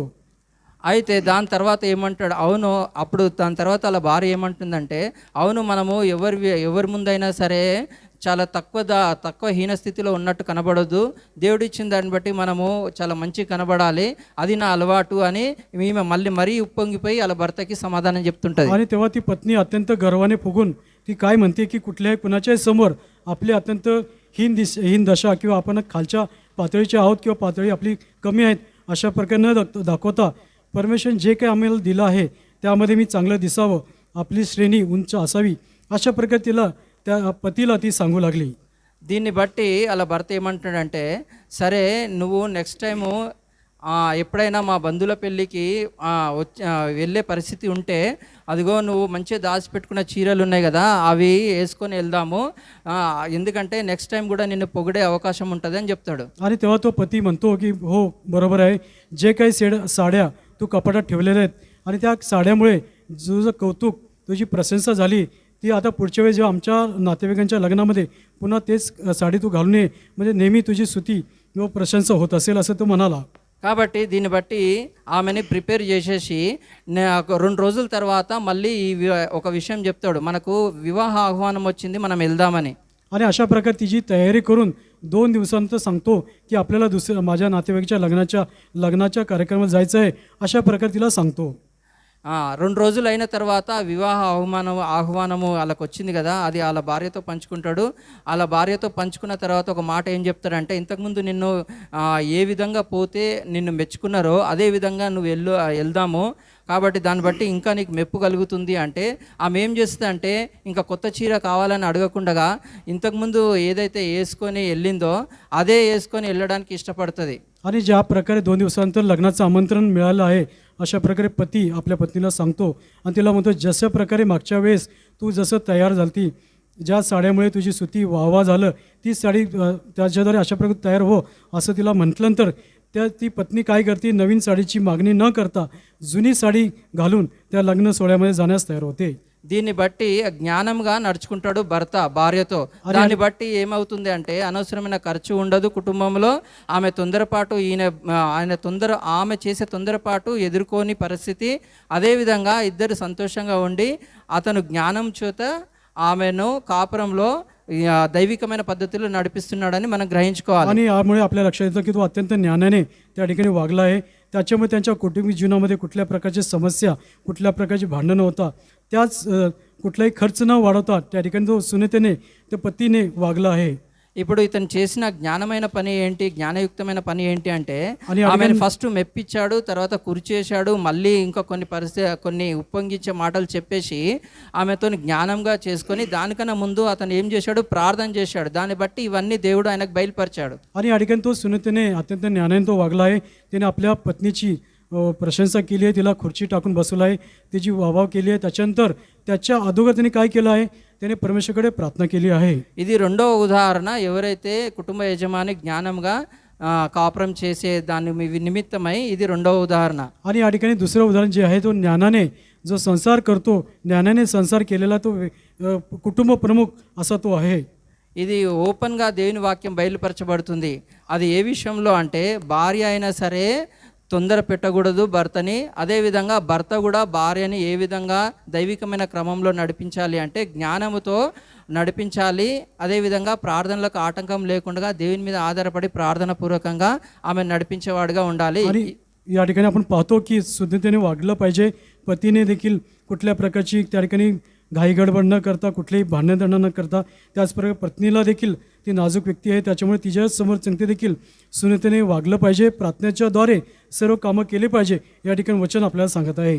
కాబట్టి కీర్తన 42వ అధ్యాయము 5వ వచనంలో ఏమని రాయబడింది, నాలో నీవేళ తొందరపడుచున్నావు, దేవుని యందు నిరీక్షణ ఉంచుము, ఆయనే నా రక్షణకర్త అనియు నా దేవుడనియు చెప్పుకొనొచ్చు, ఇంకను నేను ఆయనను స్తుతించెదను. కాబట్టి మనం ఏం నేర్చుకోవాలి ఈ రెండో మాట అంటే, తొందరపాటు అనేది ప్రార్థన జీవితంలో ఉండకూడదు. आणि या ठिकाणी स्तोत्र 42:5 मध्ये काय म्हणत आहे, हे माझ्या जीवा तू खिन्न का झालास, तू आतल्या आत तळमळत आहेस, देवाची आशा धर, तो मला दर्शन देऊन माझा उद्धार करतो, म्हणून मी त्याचे पुन्हा गुणगान गाईन. म्हणून या ठिकाणी कुठल्या प्रकारची घाई गडबडी किंवा तळमळ न करता आपण परमेश्वरावरती आशा ठेवली पाहिजे, खिन्न होऊ नये. కాబట్టి మరొక మాట చూసుకుందాము. 5వ అధ్యాయంలో నాలో నీవేళ తొందరపడుచున్నావు, 5వ వచనంలో నాలో నీవేళ తొందరపడుచున్నావు అనే మాట కింద దేవుని యందు నిరీక్షణ ఉంచుము అని రాయబడింది. आणि या ठिकाणी 5व्या वचनामध्ये तू हे माझ्या जीवा तू खिन्न का झालास, देवाची आशा धर, या ठिकाणी वचन आहे. నా ప్రాణమా నీవు నాలో ఎలా కృంగి ఉన్నావు, నాలో నీవేలా తొందరపడుచున్నావు, దేవుని యందు నిరీక్షణ ఉంచుము అంటే దీనికి అర్థం ఏంటంటే, కృంగిపోవద్దు, తొందరపడొద్దు, కానీ దేవుని యందు నిరీక్షణ ఉంచాలని మనకు కీర్తనకారుడు ప్రోత్సాహకరంగా చెప్తున్నాడు. आणि हे माझ्या जीवा तू खिन्न का झालास, तू आतल्यात का तळमळत आहेस, देवाची आशा धर, या ठिकाणी वचन काय सांगतं की देवाची आशा आपण धरली पाहिजे, खिन्न होऊ नये. కాబట్టి మొదటి కొరింథీయులకు రాసిన పత్రిక 13వ అధ్యాయం 13వ వచనం చదవండి. करिंकरास पहिले पत्र 13वा अध्याय 13 वचन कोणतरी वाचा कृपया. మొదటి కొరింథీయులకు రాసిన పత్రిక 13వ అధ్యాయము 13వ వచనము. आणि करिंकरास पहिले पत्र 13वा अध्याय 13 वचन. కాగా విశ్వాసము, నిరీక్షణ, ప్రేమ ప్రేమ ఈ మూడును నిలిచి ఈ మూడును నిలుచును. వీటిలో చాలండి. కాబట్టి ఈ నిలిచేటి దాంట్లలో నిరీక్షణ కూడా ఒక మంచి మాట. आणि या ठिकाणी सारांश विश्वास, आशा ही महत्वाची गोष्ट आहे. కాబట్టి ప్రార్థన జీవితంలో నిరీక్షణ కలిగి ఉండాలని దేవుడు మనకు సెలవిస్తున్నాడు. आणि प्रार्थनामय जीवनात आशा ठेवली पाहिजे हे परमेश्वर आपल्याला सांगत आहे. దేవుని కొరకు మనం క్రైస్తవ జీవితంలో జీవించేటప్పుడు మన కొన్ని కార్యములు అగ్ని చేత పరీక్షింపబడినప్పుడు అవి లయమయ్యే పరిస్థితులు ఉంటాయి.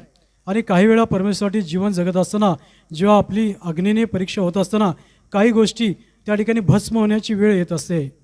అందునిమిత్తమే కదా మనము వాక్య భాగంలో చదువుకుంటాము, బంగారము, వెండి, వెలగల రాళ్ళు, గడ్డి, కర్ర, కొయ్యకాలు ఇవన్నిటి చేత దేని చేత కట్టబడు కానీ అగ్ని చేత పరీక్షింపబడుతుంది. ఒక దినము నిల్చుంటుందా లేదా నువ్వే గ్రహించుకోవాలని రాయబడింది. కాబట్టి కొన్ని పరిస్థితుల్లో కొన్ని కార్యములు మనం చేసిన కార్యములు నిలబడవు అగ్ని చేత పరీక్షింపబడినప్పుడు, కానీ నిరీక్షణ మాత్రము నిలిచేదిగా ఉంది. आणि आपलं बांधकाम कशावरती बांधलं गेलं आहे याची परीक्षा शेवटची दगड आणि कोनशिला आणि महत्त्वाचे दगड याच्यावरती किंवा गवत, लाकूड यावर आपलं बांधकाम बांधलेलं आहे का, शेवटी त्याचीही अग्नीने परीक्षा होईल.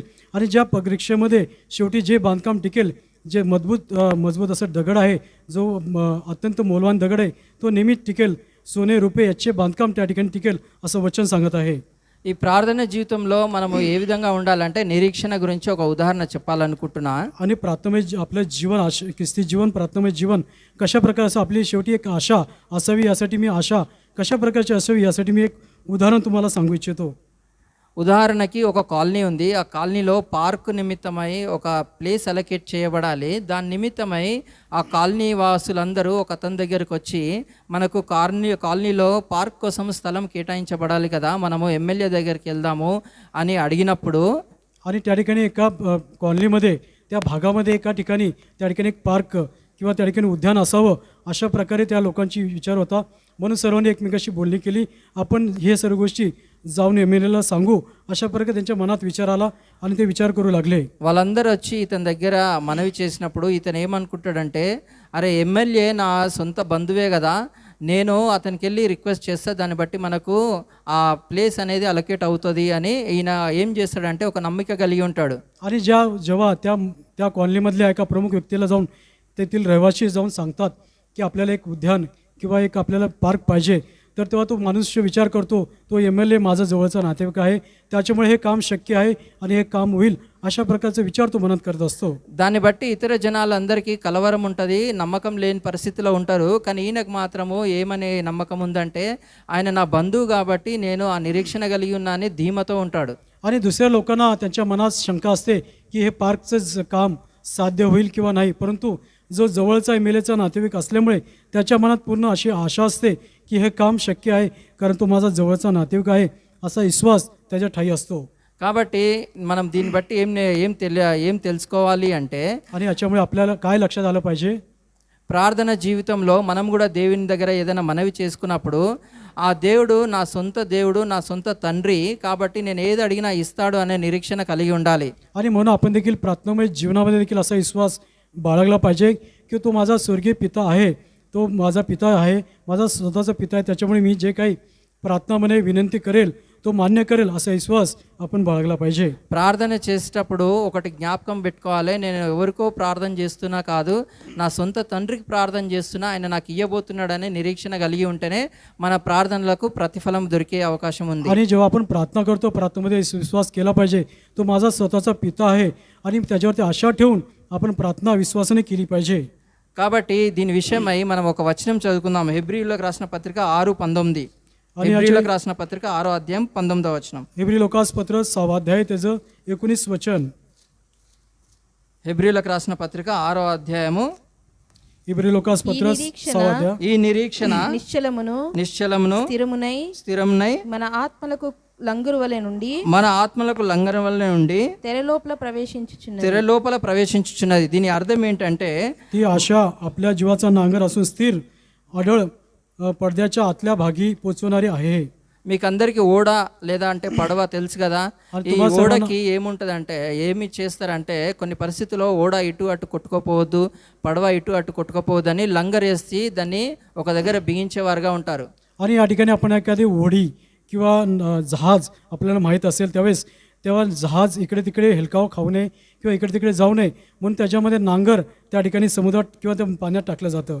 అదేవిధంగా మన ప్రార్థన జీవితంలో మనం కలిగి ఉన్న ఆత్మకు ఈ నిరీక్షణ ఏమై ఉండాలి అంటే ఒక లంగర్ వల ఉండి తెర లోపల ప్రవేశించి ఈ ఆత్మ ఆ పరమాత్మతో కలవడానికి మన ఆత్మ కన్నా ముందే ఈ నిరీక్షణ అనేది వెళ్ళి ఆ పరమాత్మని కలుసుకుంటే మనము అనగా మన ఆత్మ ఇటు అటు కొట్టుకోపోవద్దు. आणि आपल्याही आत्ममय जीवनामध्ये जेव्हा आपण प्रार्थना करतो आपल्या आत्ममय जीवनामध्ये असा विश्वासाचा नांगर असला पाहिजे.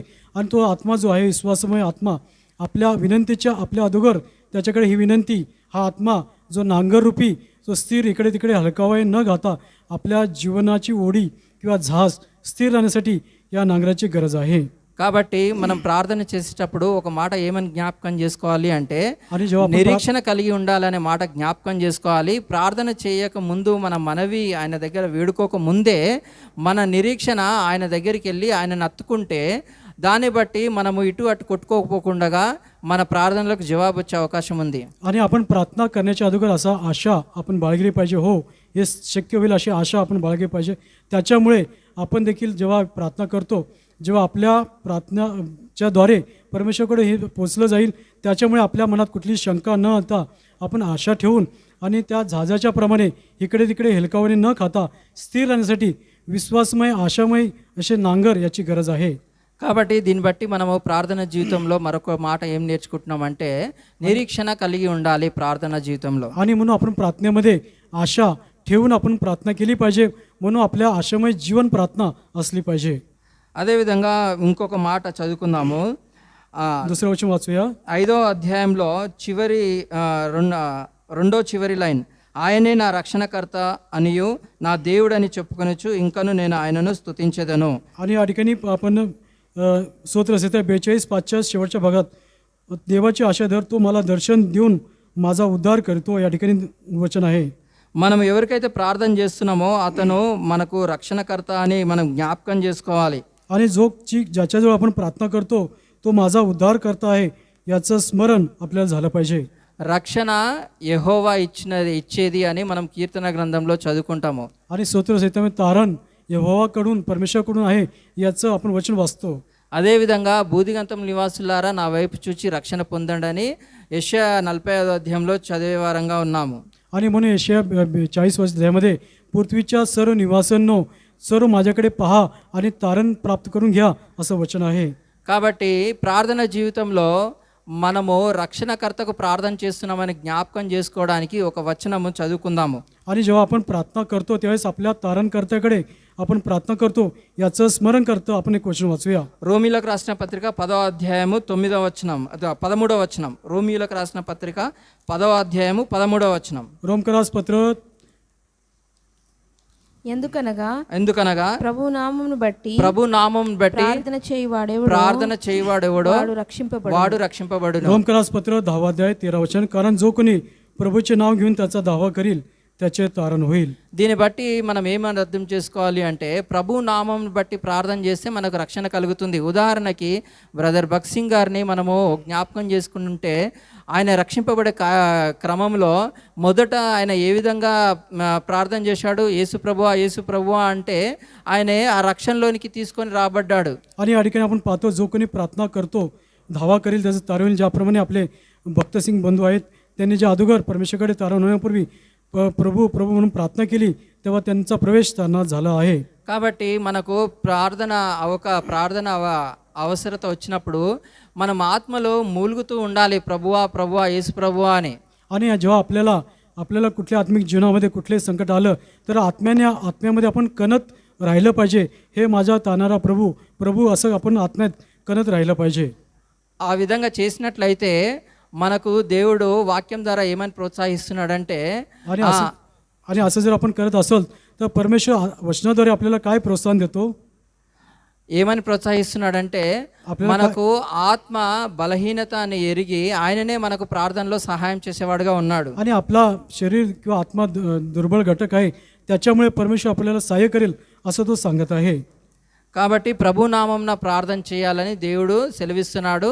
అదేవిధంగా ఆయనే రక్షణ ఇచ్చి ఉన్నాడని గుర్తు చేసుకొని ప్రార్థన చేసేవారంగా ఉండాలి. आणि परमेश्वराच्या नावात प्रार्थना करावी असे परमेश्वर आपल्याला सांगत आहे. आणि त्याच्यामध्ये जो धावा करील त्याचं तारण होईल हे देखील वचन सांगत आहे. అదేవిధంగా ప్రార్థన జీవితంలో ఇతరుల గురించి ఎవరికైతే రక్షణ లేదో వారిని రక్షణలోనికి తీసుకురమ్మని ప్రార్థన చేయాలి. ఎందు నిమిత్తం అంటే జనులను అడుగుము, జనులను నీకు సొత్తుగాను భూ దిగంతంలో నీకు స్వాస్థ్యంగా ఇస్తానని దేవుడు సెలవిస్తున్నాడు. ఆ వాక్యం ఆధారం చేసుకొని మనం ఏం చేయాలి అంటే ఇతరులు అనగా ఎవరైతే రక్షణ లేరో వారి కొరకు ప్రార్థన చేయాలి. आणि आपण प्रार्थना करत असताना इतर लोकांचं ज्यांचं तारण झालं नाही त्यांच्यासाठी तुम्ही प्रार्थना केली पाहिजे. कारण वचन सांगतो, मी सर्व लोकांना तुला वारीस असं केलं आहे आणि सर्व निवासी पृथ्वी तलाच्या सर्व निवासी तुझे वारीस होतील असं वचनाद्वारे. त्याच्यामुळे आपण त्यांच्यासाठी तारणासाठी प्रार्थना केली पाहिजे. అదేవిధంగా మనము కుటుంబ జీవితంలో జీవించేటప్పుడు మనకు కూడా ఎన్నో శ్రమలు వచ్చే పరిస్థితి ఉంది. అదేవిధంగా బాధలు, హింసలు వచ్చే పరిస్థితి ఉంటుంది.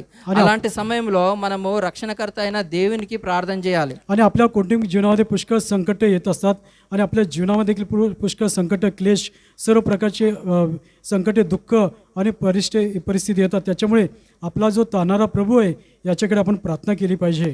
యోనా ఏం చేస్తాడంటే భయంకరమైన పరిస్థితి, సముద్రం అడుగు భాగానికి వెళ్ళినప్పుడు ఆయన ఏమని ప్రార్థన చేస్తాడు? యోనా 2వ అధ్యాయం 9వ వచనం చదవండి. आणि योना जेव्हा समुद्राच्या तळाशी जाऊन काय प्रार्थना करतो? योना पुस्तक 2रा अध्याय त्याचं 10 वचन वाचा. యోనా 2వ అధ్యాయం 9వ వచనం. योना అంతలో యెహోవా మత్స్యమునకు ఆజ్ఞ ఇయ్యగా అది యోనాను నేల మీద కక్కివేసెను. ఆయన ప్రార్థన చేసే వచనం చదవక आणि त्यांनी प्रार्थना केलेलं वचन आहे पहा, योना पुस्तक 2रा अध्याय. నేను ఉపద్రవంలో నుండి యెహోవాకు మనవి చేయగా ఎన్నో వచనమక? Second chapter second verse. 2వ అధ్యాయం 2వ వచనం చదవండి. योना पुस्तक 2रा अध्याय 2रा वचन वाचा. నేను ఉపద్రవంలో నుండి యెహోవాకు మనవి చేయగా ఆయన నాకు ప్రత్యుత్తరం ఇచ్చెను. పాతాళ గర్భములో నుండి నేను కేకలు వేయగా నీవు నా ప్రార్థనను అంగీకరించి ప్రార్థన అంగీకరించక ముందు ఆయన ఏమంటున్నాడు? आणि या ठिकाणी प्रार्थना स्वीकारण्याच्या अगोदर काय म्हणत आहे? ఉపద్రవంలో ఆయన మనవి చేసుకున్నాడు. కాబట్టి కుటుంబ జీవితంలో ఉపద్రవములనే పరిస్థితులు వస్తాయి. కాబట్టి ఆయన దగ్గర ప్రార్థన చేస్తే ఆయన అంగీకరించే పరిస్థితి మనము కలిగి ఉంటాము. आणि या ठिकाणी संकट अवस्थेत प्रार्थना केली, कुटुंबामध्ये संकट येतात त्यावेळेस आपण प्रार्थना करू, त्यावेळेस प्रार्थना तो ऐकणारा परमेश्वर आहे. అదేవిధంగా మనము కీర్తన 42వ అధ్యాయానికి వస్తాము. అక్కడ ఏమని ఉందంటే ఆయన్నే నా రక్షణకర్త అనియు నా దేవుడని చెప్పుకొనిచ్చు ఆయనను స్తుతించాలని ఉంది. కాబట్టి ప్రతి ప్రార్థన విషయంలో ఆయన మనల్ని రక్షించేవాడని జ్ఞాపకం చేసుకొని ప్రార్థించాలి. దాంతోపాటు ఆయనని స్తుతిస్తూ ప్రార్థన చేయాలి. आणि तो आमचा तारणार आहे आणि असं आपण प्रार्थना केली पाहिजे. एवढंच नाही, त्याची स्तुती गुणगान करत आपण प्रार्थना केली पाहिजे.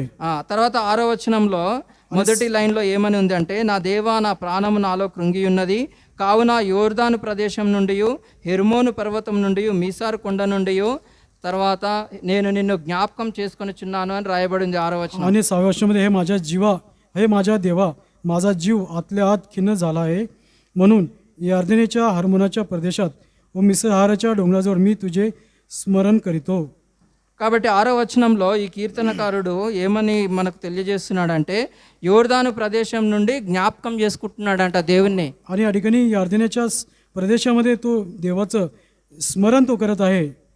యోర్దాను ప్రదేశం నుండి ఈ కీర్తనకారుడు దేవునికి ఎందుకు ప్రార్థన చేసుకోవాల్సి వచ్చింది అంటే आणि यार्देनेच्या प्रदेशामध्ये हा जो स्तोत्रसेताकार आहे परमेश्वरकडे प्रार्थना करण्याची वेळ का आली आहे? యోర్దాను నది ప్రాంతము లేదంటే యోర్దాను నది ఒడ్డున మనకు పచ్చి భూమి కనబడుతుంది. आणि यार्देनेच्या किनाऱ्याजवळ आपल्याला हिरवगार असा भाग दिसतो. కాబట్టి ఈ పచ్చిక మనకేం తెలియజేయబడుతుందంటే కరువు లేని తనము జ్ఞాపకం చేయబడుతుంది, అవసరత తీర్చబడుతుంది అనేది జ్ఞాపకం చేయబడుతుంది. आणि या ठिकाणी तो हिरवागार प्रदेश आपल्याला काय स्मरण करून देतो? कुठल्या प्रकारचे दुष्काळ त्या ठिकाणी नाही, सर्व काही गरज पूर्ण होईल याचं स्मरण हा हिरवागार यार्देन आपल्याला दाखवतो. అయితే దాన్ని బట్టి ఆ భక్తునికి అవసరం తీర్చబడుతుంది. అందునిమిత్తమే ఈ కీర్తనకారుడు యోర్దాను నది ప్రాంతాన్ని ఎందుకు జ్ఞాపకం చేసుకుంటుండంటే నా అవసరత తీర్చిన దేవుడవు అని జ్ఞాపకం చేసుకుంటున్నాడు. आणि अर्धेनेचा प्रदेश याच्या स्मरण हा भक्त का करत आहे? कारण त्या ठिकाणी संपूर्ण त्या ठिकाणी अत्यंत परिस्थिती हिरवेगार आहे, सर्व आहे, त्याच्यामुळे त्या परिस्थिती पूर्ण त्याला होईल, त्याची पूर्तता होईल, याच्यामुळे तो प्रदेश स्मरण करून तो प्रार्थना करत आहे. ప్రార్థన జీవితంలో యోర్దాను అనే మాట మనం జ్ఞాపకం చేసుకొని దీని ద్వారా మనకు ఏమి దేవుడు తెలియజేస్తున్నాడంటే आणि प्रार्थनेमध्ये अर्धेन भाग आठवण करून का आपणाला परमेश्वर आपल्याला ही आठवण करून देत आहे. ఇర్మియా గ్రంథము 18వ అధ్యాయము इर्मिया पुस्तक 18वा अध्याय 2వ వచనం. इर्मिया 18 त्याचं 2 वचन. ఇర్మియా 18:2. इर्मिया पुस्तक 18वा अध्याय 2रे वचन. నీవు లేచి కుమ్మరింటికి పొమ్ము, లేచి కుమ్మరింటికి వెళ్ళుము, అక్కడ నా మాటలు నీకు తెలియజేతును. నేను కుమ్మరింటికి వెళ్ళగా వాడు తన సార మీద పని చేయుచుండెను. ఆ సారె మీద పని చేయుచుండెను. 6వ వచనం చదవండి. ఇశ్రాయేలు వారలారా, ఈ కుమ్మరి మంటికి చేసినట్లు నేను మీకు చేయలేనా? ఇదే యెహోవా వాక్కు. జిగటమన్ను కుమ్మరి చేతిలో ఉన్నట్టుగా. చాలండి. కాబట్టి జిగటమన్ను అనే మాట ఇక్కడ మనకి ఎందుకు జ్ఞాపకం చేయబడుతుందంటే యోర్దాను నది ప్రాంతంలో జిగటమన్ను ఉన్న పరిస్థితి కలిగి ఉంటుంది. आणि या ठिकाणी कुंभाराच्या हाताची मातीचं स्मरण का करून देत आहे? ते अर्धेच्या प्रदेशामध्ये कुंभारास अनुकूल अशी माती भांडं बनवण्यासाठी त्या ठिकाणी ती माती असते. నది ప్రాంతంలో ఈ జిగట మన్నుతో ఏం చేస్తారు కుమ్మరి వాళ్ళు? మట్టి కుండలు లేదంటే కొన్ని పాత్రలు చేసేవారుగా ఉన్నారు. आणि नदीच्या तीराच्या भागामध्ये हे कुंभार लोक त्या ठिकाणी ती माती घेऊन, चिकट माती घेऊन त्याच्याद्वारे ते पात्र बनवण्यासाठी त्या मातीचा उपयोग होतो. కాబట్టి కుమ్మరివాడు ఏదైతే జిగటమన్నితో పాత్ర చేస్తాడో ఆ పాత్ర తిరిగి ఆ యజమానుని అనగా ఆ కుమ్మరివాడిని తిరిగి ప్రశ్నించలేదు, ఏంది నన్ను ఇలా చేశావు అని అడగలేదు. ఎందుకంటే ఆ జిగటమన్ను కలిగిన ఆ కుండ లేదంటే ఆ పాత్రకు నోరు ఉండదు. आणि या ठिकाणी आपण पाहतो की त्या कुंभाराने त्या चिकट मातीपासून बनवलेलं भांडं ते पुन्हा त्या कुंभाराला असा प्रश्न विचारू शकत नाही, तुम्ही मला अशा प्रकारचा आकार या रूपात तू का बनवलं, असा प्रश्न ती माती किंवा ते भांडं विचारू शकत नाही. అదేవిధంగా మనం తెలుసుకోవాల్సింది ఏంటంటే మన తండ్రి అయిన దేవుడు కుమ్మరివాడిగా మనకు జ్ఞాపకం చేస్తున్నాడు. అదేవిధంగా మనము ఆయన చేతిలో ఒక మట్టి కుండలాగా ఒక జిగటమన్ను వారి వలె ఉన్నాము. आणि म्हणून या ठिकाणी परमेश्वर आपल्याला स्मरण करून देतो की स्वर्गीय पिता तो आपला एक परमेश्वर जो आहे तो कुंभार आहे आणि त्याच्या हातातली आपण माती आहोत, आपण जे पात्र असं आहोत. ఆ విధంగా తనకు ఇష్టం వచ్చినట్లు పాత్ర మలుచుకొని ఘనమైన పాత్రగా వాడుకోవడానికి ఆయనే తనకిష్టమైన పాత్రగా మనల్ని తీర్చిదిద్దుతున్నాడు. आणि आपल्याला लक्षात येईल की परमेश्वर त्याला जसं आपल्याला पाहिजे, परमेश्वर पाहिजे हवं तसं तो आपल्याला त्याचे उपयोगी असं पात्र घडवण्यास तो सामर्थ्यवान परमेश्वर आहे. దీన్ని బట్టి మనం ఏం తెలుసుకోవాలి? యోర్దాను అనే మాటను బట్టి ఏం తెలుసుకోవాలి అంటే आणि यार्देन या प्रदेशाच्या विषयी आपल्याला काय माहीत झालं पाहिजे?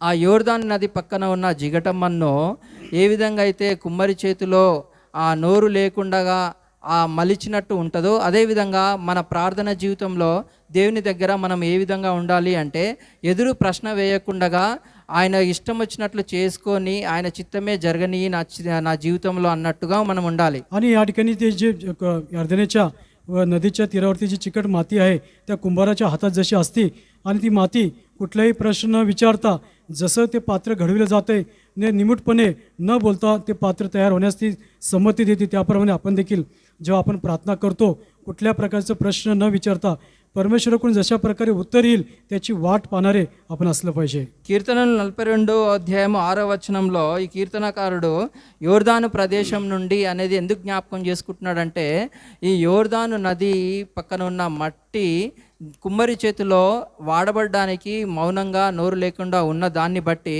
మనం కూడా మౌనంగా దేవుని చేతిలో ఉండి ఒక పాజిటివ్ కైండ్ ఆఫ్ మైండ్ ప్రార్థన జీవితంలో ఉండాలి. దేవుడు ఏం చేసినా నా మేలు కొరకే చేస్తాడు అనేది మనం దీని ద్వారా తెలుసుకోవాలి. आणि यार्देन नदीचा भाग या ठिकाणी तो भक्ताने का स्मरण केलं आहे? जी चिकट माती त्या कुंभाराच्या हातामध्ये असते.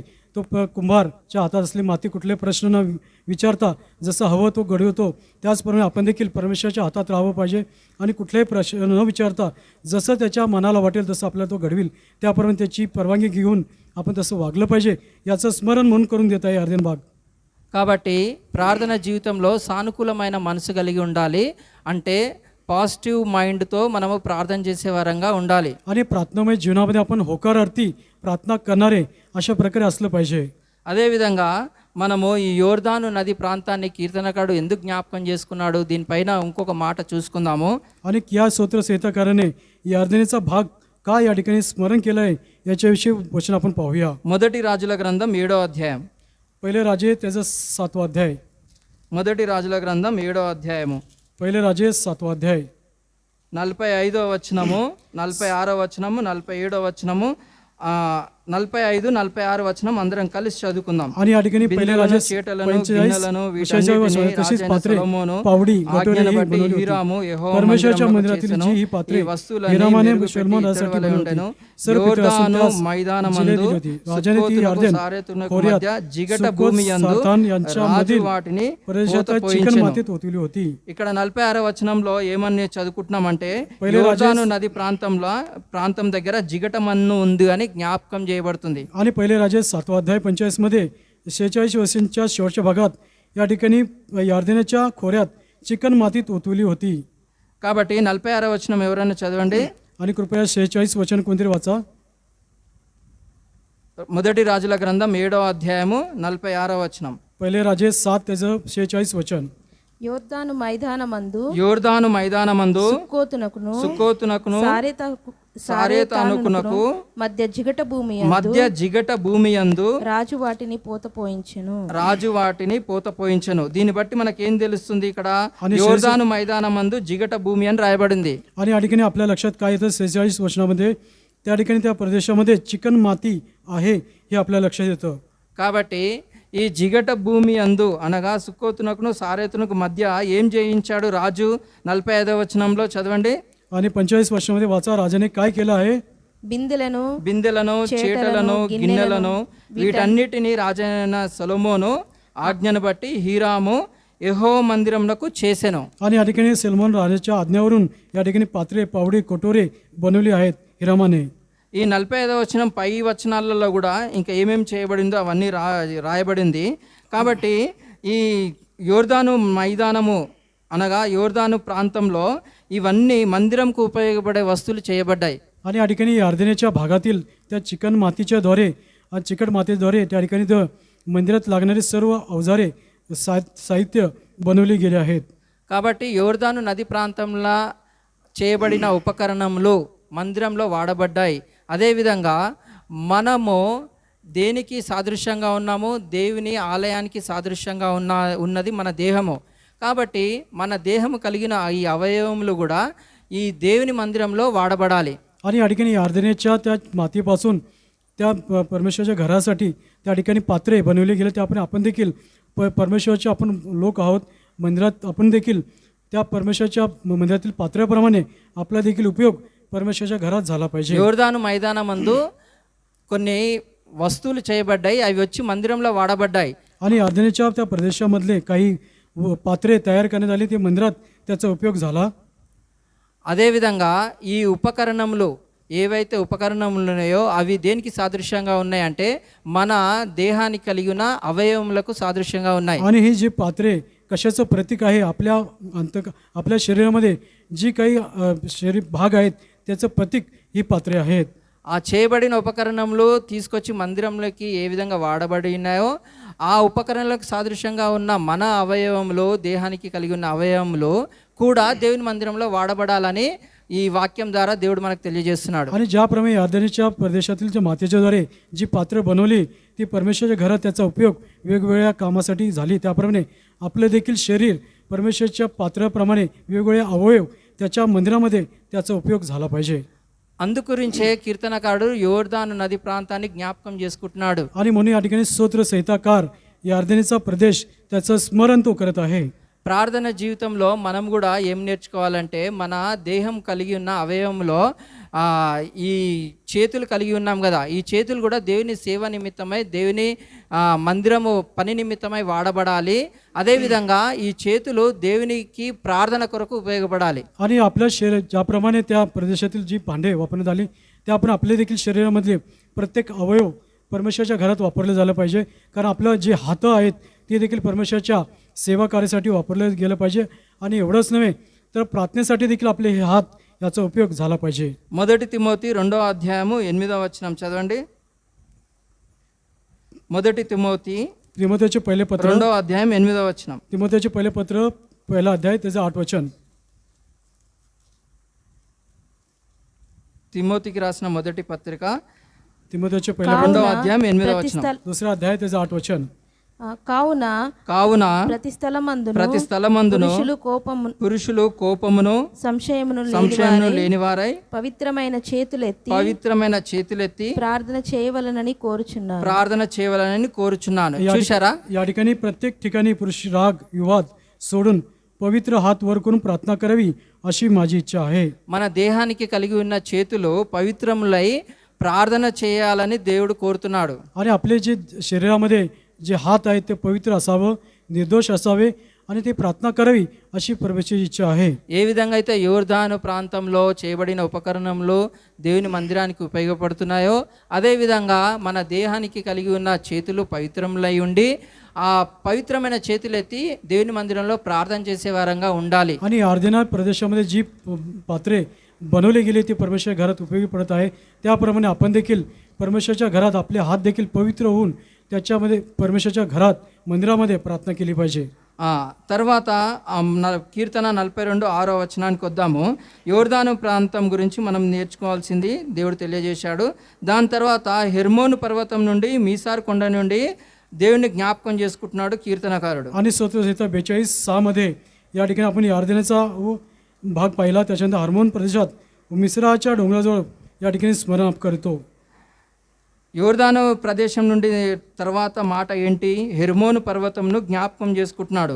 హెర్మోను దేన్ని జ్ఞాపకం చేయబడుతుంది అంటే आणि अर्धेनंतर हर्मोन जो प्रदेश आहे त्याचं स्मरण तो करत आहे. हर्मोन जो आहे त्याचे काय स्मरण करून देत आहे पहा. హెర్మోను దేన్ని గుర్తు చేస్తుంది అంటే ప్రత్యేకింపబడిన జీవితాన్ని జ్ఞాపకం చేస్తుంది. आणि हर्मोन म्हटलं की एक वेगळं केलेलं जीवन याचं स्मरण करून देत आहे. హెర్మోను ఇంకో విధంగా కూడా ఇంకో మాట ఏమని గుర్తు చేస్తుంది మనకు అంటే యాజకత్వాన్ని గుర్తు చేస్తుంది. आणि हर्मोन आपल्याला दुसरं काय स्मरण करून देतं की याजकपण याचं स्मरण आपल्याला करून देतं. భక్సింగ్ గారు హెబ్రోను తర్వాత హెర్మోను రెండు కట్టించినప్పుడు ఆ హెర్మోన్ కట్టించిన తర్వాత హెర్మోన్లో ఎవరిని పెట్టాడు? आणि बंधू भक्तसिंग यांनी हेब्रोन आणि हर्मोन बांधले त्यांनी. आणि हर्मोनामध्ये कोणाला ठेवलं आहे? హెర్మోన్లో ట్రైనింగ్ సేవకుల్ని అక్కడ ఉంచాడు. ఎందుకంటే ఈ ట్రైనింగ్ సేవకులు లోకం నుంచి వేరు చేయబడి దేవుని సేవ నిమిత్తమై వచ్చి లోకంలో నుంచి ప్రత్యేకింపబడిన వారు. అదే హెర్మోను మనకు జ్ఞాపకం చేయబడుతుంది. మన క్రైస్తవ జీవితం కూడా ప్రత్యేకింపబడిన జీవితం. आणि हर्मोनामध्ये ते बंधू भक्तसिंगांनी कोणाला ठेवलं? जे सेवकाच्या प्रशिक्षणासाठी जे सेवक आले होते त्यांना वेगळं करून ठेवलं आहे. कारण जगापासून ते वेगळे असं झालं आहे. जगापासून वेगळं जीवन जगत आहे. त्याप्रमाणे आपण देखील वेगळं जीवन जगावं आणि वेगळं राहावं. त्याच्यामुळे हार्मोन वेगळं जीवन आपल्याला स्मरण करून देतो. కాబట్టి ఈ కీర్తనకారుడు మనకేం తెలియజేస్తున్నాడు? హెర్మోన్ని జ్ఞాపకం చేసుకుంటూ మనము రాజులైన యాజకులము, దాన్ని బట్టి మనము ఎంతో సంతోషంగా ఉత్సాహంతో ప్రార్థన జీవితంలో కొనసాగించాలని కోరుతున్నాడు. आणि या ठिकाणी हार्मोन आपल्याला का स्मरण करून देत आहे? या ठिकाणी तो हार्मोन याच्याद्वारे आपलं एक वेगळं याजक राजे अशाचं स्मरण आपल्याला तो करून देत आहे.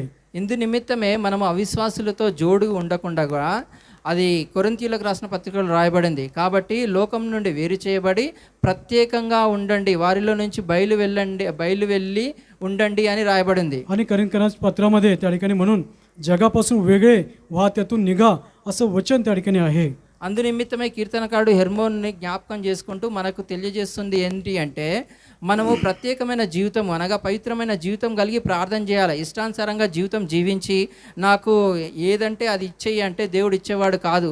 పవిత్రమైన జీవితం, ప్రత్యేకమైన జీవితం కలిగి మనం ప్రాर्थना చేస్తే ఆ ప్రార్థనకు దేవుడు సఫలం కలిగిస్తాడు. आणि या ठिकाणी हार्मोन आपल्याला का स्मरण करून येते, आपण एक वेगळे जीवन, पवित्र जीवन जगूनच आपण प्रार्थना केली की पाहिजे. म्हणून आपण वेगळे जीवन जगता प्रार्थना केल्यामुळे त्याच्यामुळे आपल्याला त्या प्रार्थनेच्याद्वारे आपल्याला प्रतिफळ मिळेल. అదేవిధంగా ఈ హెర్మోను మరొక మాట ఏం జ్ఞాపకం చేయబడుతుందంటే, హార్మోను కీర్తన 133వ అధ్యాయం, స్తోत्र संहिता 33 मध्ये हार्मोनच्या विषयी सांगत आहे. కీర్తన 133వ అధ్యాయము స్తోत्र संहिता 133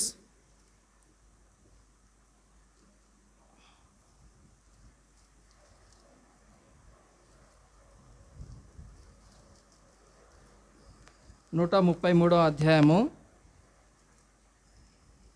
3వ వచనం आणि स्तोत्र संहिता 133 3रे वचन చదవండి. సియోను కొండల సియోను కొండల మీదికి దిగివచ్చు హెర్మోను మంచు వలె దిగువచ్చు హెర్మోను మంచు వలె నుండును. నుండును. ఏముంటది ఇక్కడ? సహోదరులు ఐక్యత కలిగి ఉండడం వల్ల అది ఎంత మేలు, ఎంత మనోహరం అంటే సియోను కొండల మీదకి దిగవచ్చు హెర్మోను మంచు వలె ఉంటుంది అని ఇక్కడ తెలియజేయబడుతుంది. आणि बंधूंनी एकत्र राहणे किती चांगले मनोरम आहे.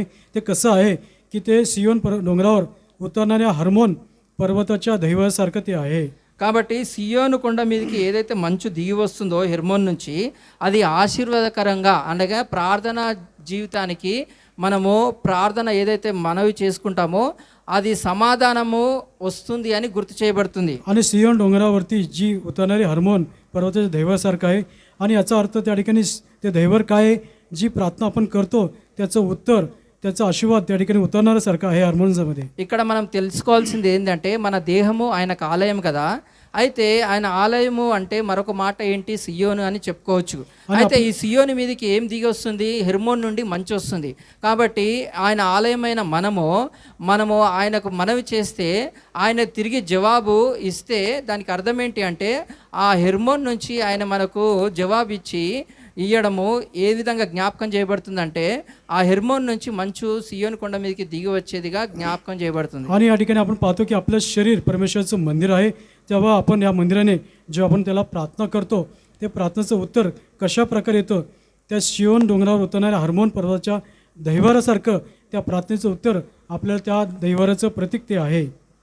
దేవుని వాక్యంలో ఒక మాట ఏమని రాయబడిందంటే, परमेश्वराच्या वचनामध्ये एक वचन आहे, కొండ మీద పట్టణం అని రాయబడి ఉంది. అదేవిధంగా బాగుగా కట్టబడిన పట్టణం అని ఉంది. అదేవిధంగా ఆ సియోను కొండ చుట్టూ కూడా పర్వతాలు ఉన్నాయని రాయబడింది. आणि डोंगरावर वसलेलं नगर आणि चांगलं बांधलेलं गेलं नगर आणि सियोनाच्या सोबती असलेला प्रदेश, अशा प्रकारे ते वचन आहे. కాబట్టి మన ప్రార్థన చేసినప్పుడు దేవుడు ప్రార్థనకి జవాబు ఏ విధంగా ఇస్తాడు అనేది మనం ఏ విధంగా జ్ఞాపకం చేసుకోవాలి అంటే, ఆ హెర్మోన్ పర్వతం నుండి మంచు దిగి వచ్చి సియోను కొండ మీద ఏ విధంగా ఉంటుందో అదేవిధంగా మనం ప్రార్థన చేసినప్పుడు మన ప్రార్థనకు ప్రతిఫలము దేవుడు ఇచ్చే జవాబు ఈ విధంగా ఉంటుందని మనం జ్ఞాపకం చేసుకోవాలి. आणि आपण जेव्हा प्रार्थना करतो, आपल्या प्रार्थनेचं उत्तर कसं मिळतं, जेव्हा सियोन डोंगराच्या हार्मोन पर्वतावरती दैवारासारखं त्याचं उत्तर येत असतं, याचं स्मरण आपण केलं पाहिजे. కాబట్టి ఈ సియోను కాబట్టి కీర్తనకారుడు ఇక్కడ హెర్మోను పర్వతాన్ని కూడా జ్ఞాపకం చేసుకుంటున్నాడు. ఎందుకంటే హెర్మోను పర్వతము ఒక మంచు పర్వతము, అది ఎక్కాలి అంటే ఎంతో ప్రయాసపడాలి. కాబట్టి ఎక్కేటప్పుడు ఎంత ప్రయాసం ఉంటుందో, ఎక్కిన తర్వాత అక్కడ ఉండే సంతోషము ఈ ప్రయాసాన్ని మర్చిపోతాడు. आणि या ठिकाणी हार्मोन पर्वताचं स्मरण स्तोत्र संहिता करतो. त्या ठिकाणी तो पर्वत चढण्यासाठी, त्या पर्वतावरती जाण्यासाठी खूप असं कष्ट घ्यावा लागतो. परंतु जेव्हा त्या पर्वतावरती चढून जातो, तो आनंदमय आणि सुखमय तो प्रवास, तो आनंद ज्या ठिकाणी मिळतो, त्याचा अनुभव या ठिकाणी लिहिलेला आहे. కాబట్టి హెర్మోను పర్వతం ఎక్కేటప్పుడు ఎంత ప్రయాసం ఉంటుందో, దాన్ని దిగి కిందికి వచ్చేటప్పుడు అంత ఉత్సాహంగా మనము ఉంటాము. ఎందుకంటే ఎక్కేటప్పుడు ప్రయాసము, దిగేటప్పుడు సుఖం ఉంటుంది. కాబట్టి కీర్తనకారుడు మనకేం తెలియజేస్తున్నాడంటే, కష్టాలు ఉన్నప్పుడు దేవుని జ్ఞాపకం చేసుకుంటున్నాడు, సుఖం ఉన్నప్పుడు కూడా దేవుని జ్ఞాపకం చేసుకోవాలి. आणि या ठिकाणी आपण पाहतो, जेव्हा तो पर्वत चढतो तेव्हा अत्यंत वेदनादायक किंवा अत्यंत वेदनादायक असं, परंतु उतरताना अत्यंत आरामदायक आहे. त्याचा अर्थ असा की दुःखामध्ये देखील आणि सुखामध्ये देखील परमेश्वराचं स्मरण केलं पाहिजे, याचं स्मरण स्तोत्र संहिताकार करून देत आहे.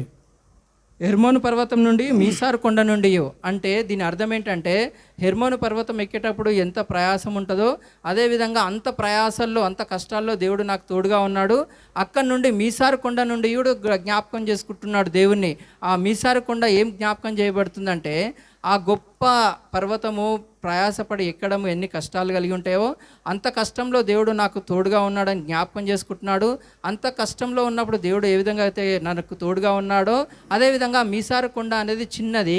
ఆ చిన్న పరిస్థితి చిన్న కష్టాల్లో కూడా దేవుడు నాకు తోడుగా ఉంటాడు, నా ప్రార్థన నాకు తోడుగా ఉంటుందని జ్ఞాపకం చేస్తున్నాడు. आणि या ठिकाणी हर्मोनाचा पर्वत स्मरण करत आहे, यासाठी की ते उंच असं आहे, वेदनादायक अत्यंत कष्टदायी तो पर्वत चढताना कष्ट दुःख भोगलं आहे, परंतु जसं मी उतरतो आरामदायी तो उतरण्यास आरामदायी होतो. त्याप्रमाणे हा हा जो मिसर पर्वत आहे, मिसरहारचा पर्वत जो आहे तो अत्यंत छोटा आहे, तो लहान आहे, तो अत्यंत आरामदायक आहे, कुठलाही कष्ट नाही याचं स्मरण या ठिकाणी तो स्तोत्र संहिताकार करत आहे. కాబట్టి ప్రార్థన జీవితంలో మనం తెలుసుకోవాల్సింది ఏంటంటే కష్టాలు వచ్చినప్పుడు దేవునికి మనవి చేయాలి. కష్టాలు తీరిన తర్వాత కూడా దేవునికి జ్ఞాపకం చేసుకొని కృతజ్ఞతాపూర్వకంగా ఉండాలి. చిన్న కష్టాలు పెద్ద కష్టాలు తీర్చిన దేవుడు చిన్న కష్టాలు తీర్చలేడా?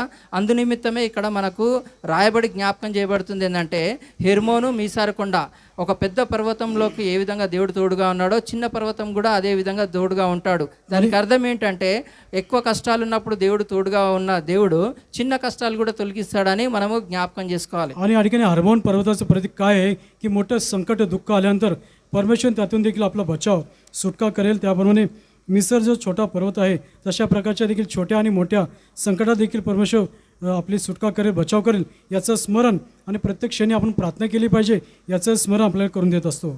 అదేవిధంగా 7వ వచనము నేను చదువుతున్న వినండి. నీ జల ప్రవాహదారాల ధ్వని విని కరడును పిలుచుచున్నది, నీ అలలన్నీయు నీ తరంగములన్నీయు నా మీదుగా పొర్లి పారియున్నవి.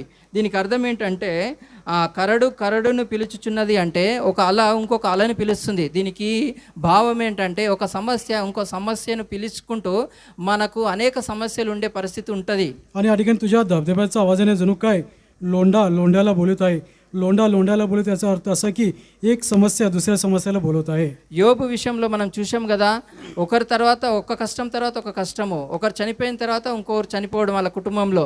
ఈ విధంగా ప్రతి ఒక్కరికి విశ్వాస జీవితంలో వచ్చే పరిస్థితి ఉంటుంది. आणि योबाच्या जीवनामध्ये एक संकट आलं, दुसरं संकट आलं, एकाचा मृत्यू झाला कुटुंबामध्ये, दुसऱ्याचा मृत्यू झाला. अशा प्रकारे एकाच संकटामागे दुसरं संकट त्या कुटुंबाला आपल्या जीवनात येतील.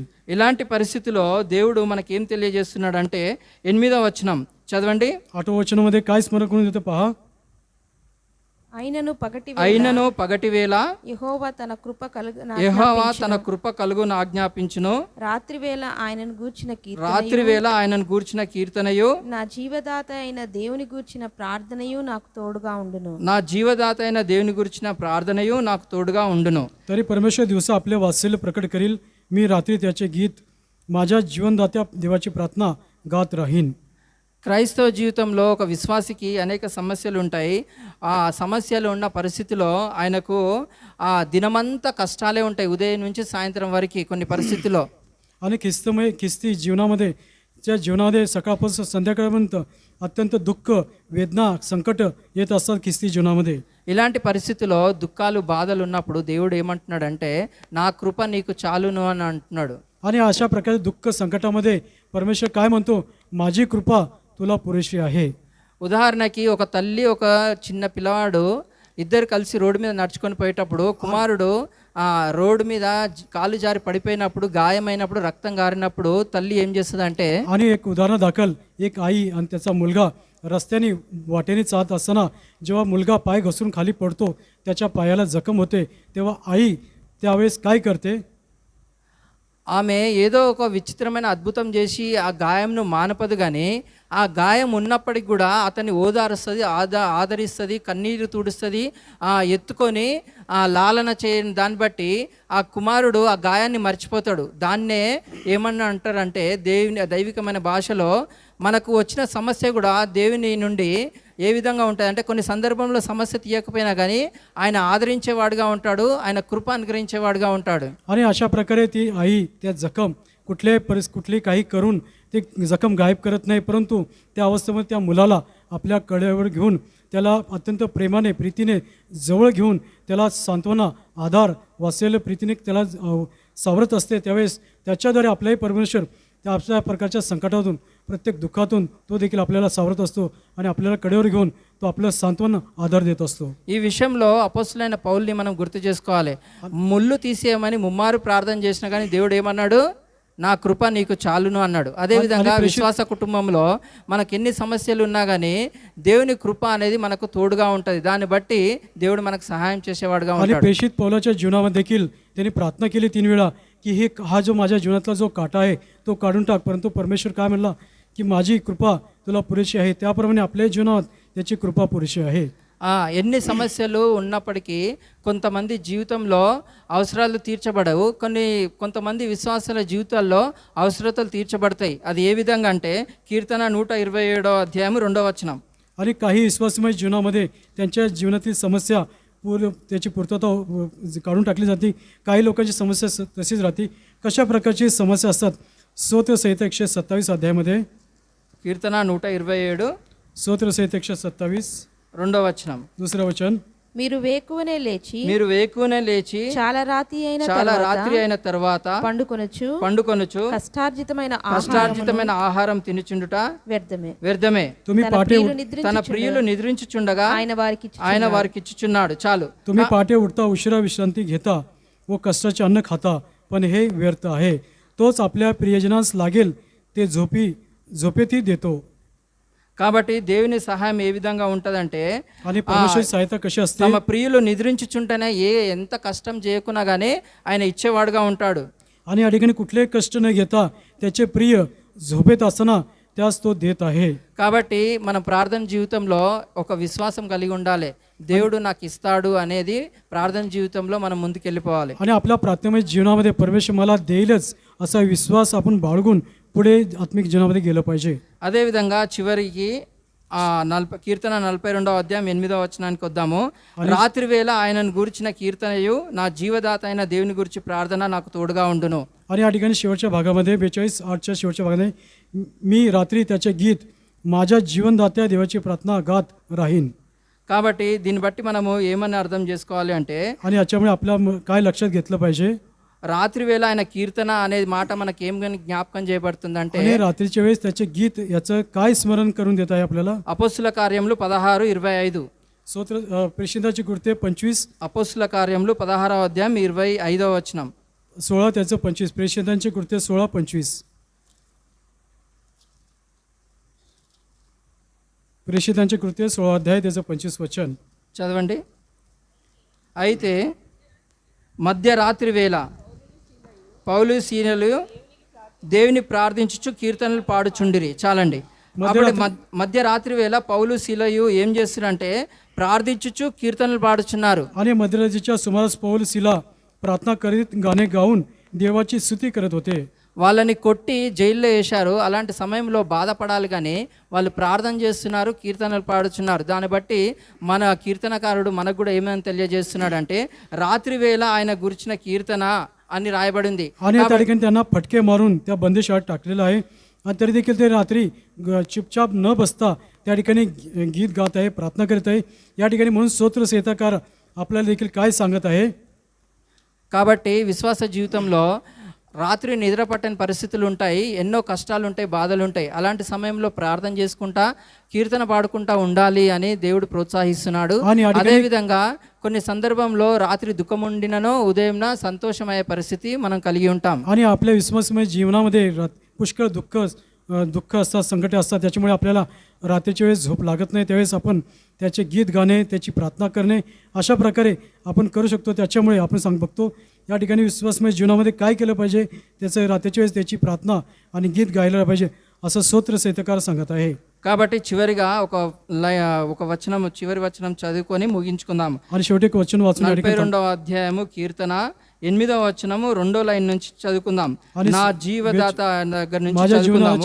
అందరం కలిసి చదువుకుందాం. मी वाचूया 42:8च्या शेवटचा भाग. నా జీవదాత దేవుని గురించిన ప్రార్థన నాకు తోడుగా ఉండును. చాలు. ఇది మనం జ్ఞాపకం చేసుకొని ప్రార్థనలో కొనసాగించాము. ఎక్కడెక్కడ మనము జ్ఞాపకం చేసుకుందామంటే కృంగిపోవద్దు, తర్వాత తొందరపడొద్దు, తర్వాత ఇంకేమనుంది, निरीक्षण కలిగి ఉండాలి, రక్షణ కలిగి ఉండాలి. आणि आणखीन कुठल्या प्रकारचं खिन्न होऊ नये, तळमळत राहू नये आणि परमेश्वरची आशा धरून आपण तारण प्राप्त करून घेतलं पाहिजे वचन सांगत आहे. అదే విధంగా యోర్దాను ప్రాంతంని ఎందుకు జ్ఞాపకం చేసుకున్నాడు అనేది మనం ప్రార్థనలో జ్ఞాపకం చేసుకోవాలి. హెర్మోను మీసార్ కొండ కూడా ఏ విధంగా దేవుడు మనకు జ్ఞాపకం చేశాడో అది కూడా ప్రార్థనలో మనకు ప్రోత్సాహకరంగా ఉంది. आणि अर्देन हर्मोन आणि मिसारचा प्रदेश आपल्याला काठ डोंगर आणि अर्देन प्रदेश आपल्याला सांगितला आहे, त्याचं देखील स्मरण आपल्या प्रार्थनेत केलं पाहिजे. ఎన్ని సమస్యలు ఉన్నా పగటి వేలో తన కృప మనకి ఇచ్చేవాడుగా ఉన్నాడు. రాత్రి వేలో ఆయన కీర్తన, జీవదాత అయిన దేవుని గురించిన ప్రార్థన మనకు తోడుగా ఉంటుందని తెలియజేస్తున్నాడు. आणि परमेश्वर दिवसा आपल्या वास्यला प्रकट केले व रात्री त्याचे गीत गाऊन त्याची प्रार्थना गात राहावं असे तो सांगत आहे. కాబట్టి ఇవి జ్ఞాపకం చేసుకొని మనం ప్రార్థనలోకి వెళ్దాం. आणि याचं स्मरण करून आपण प्रार्थनेत प्रवेश करूया.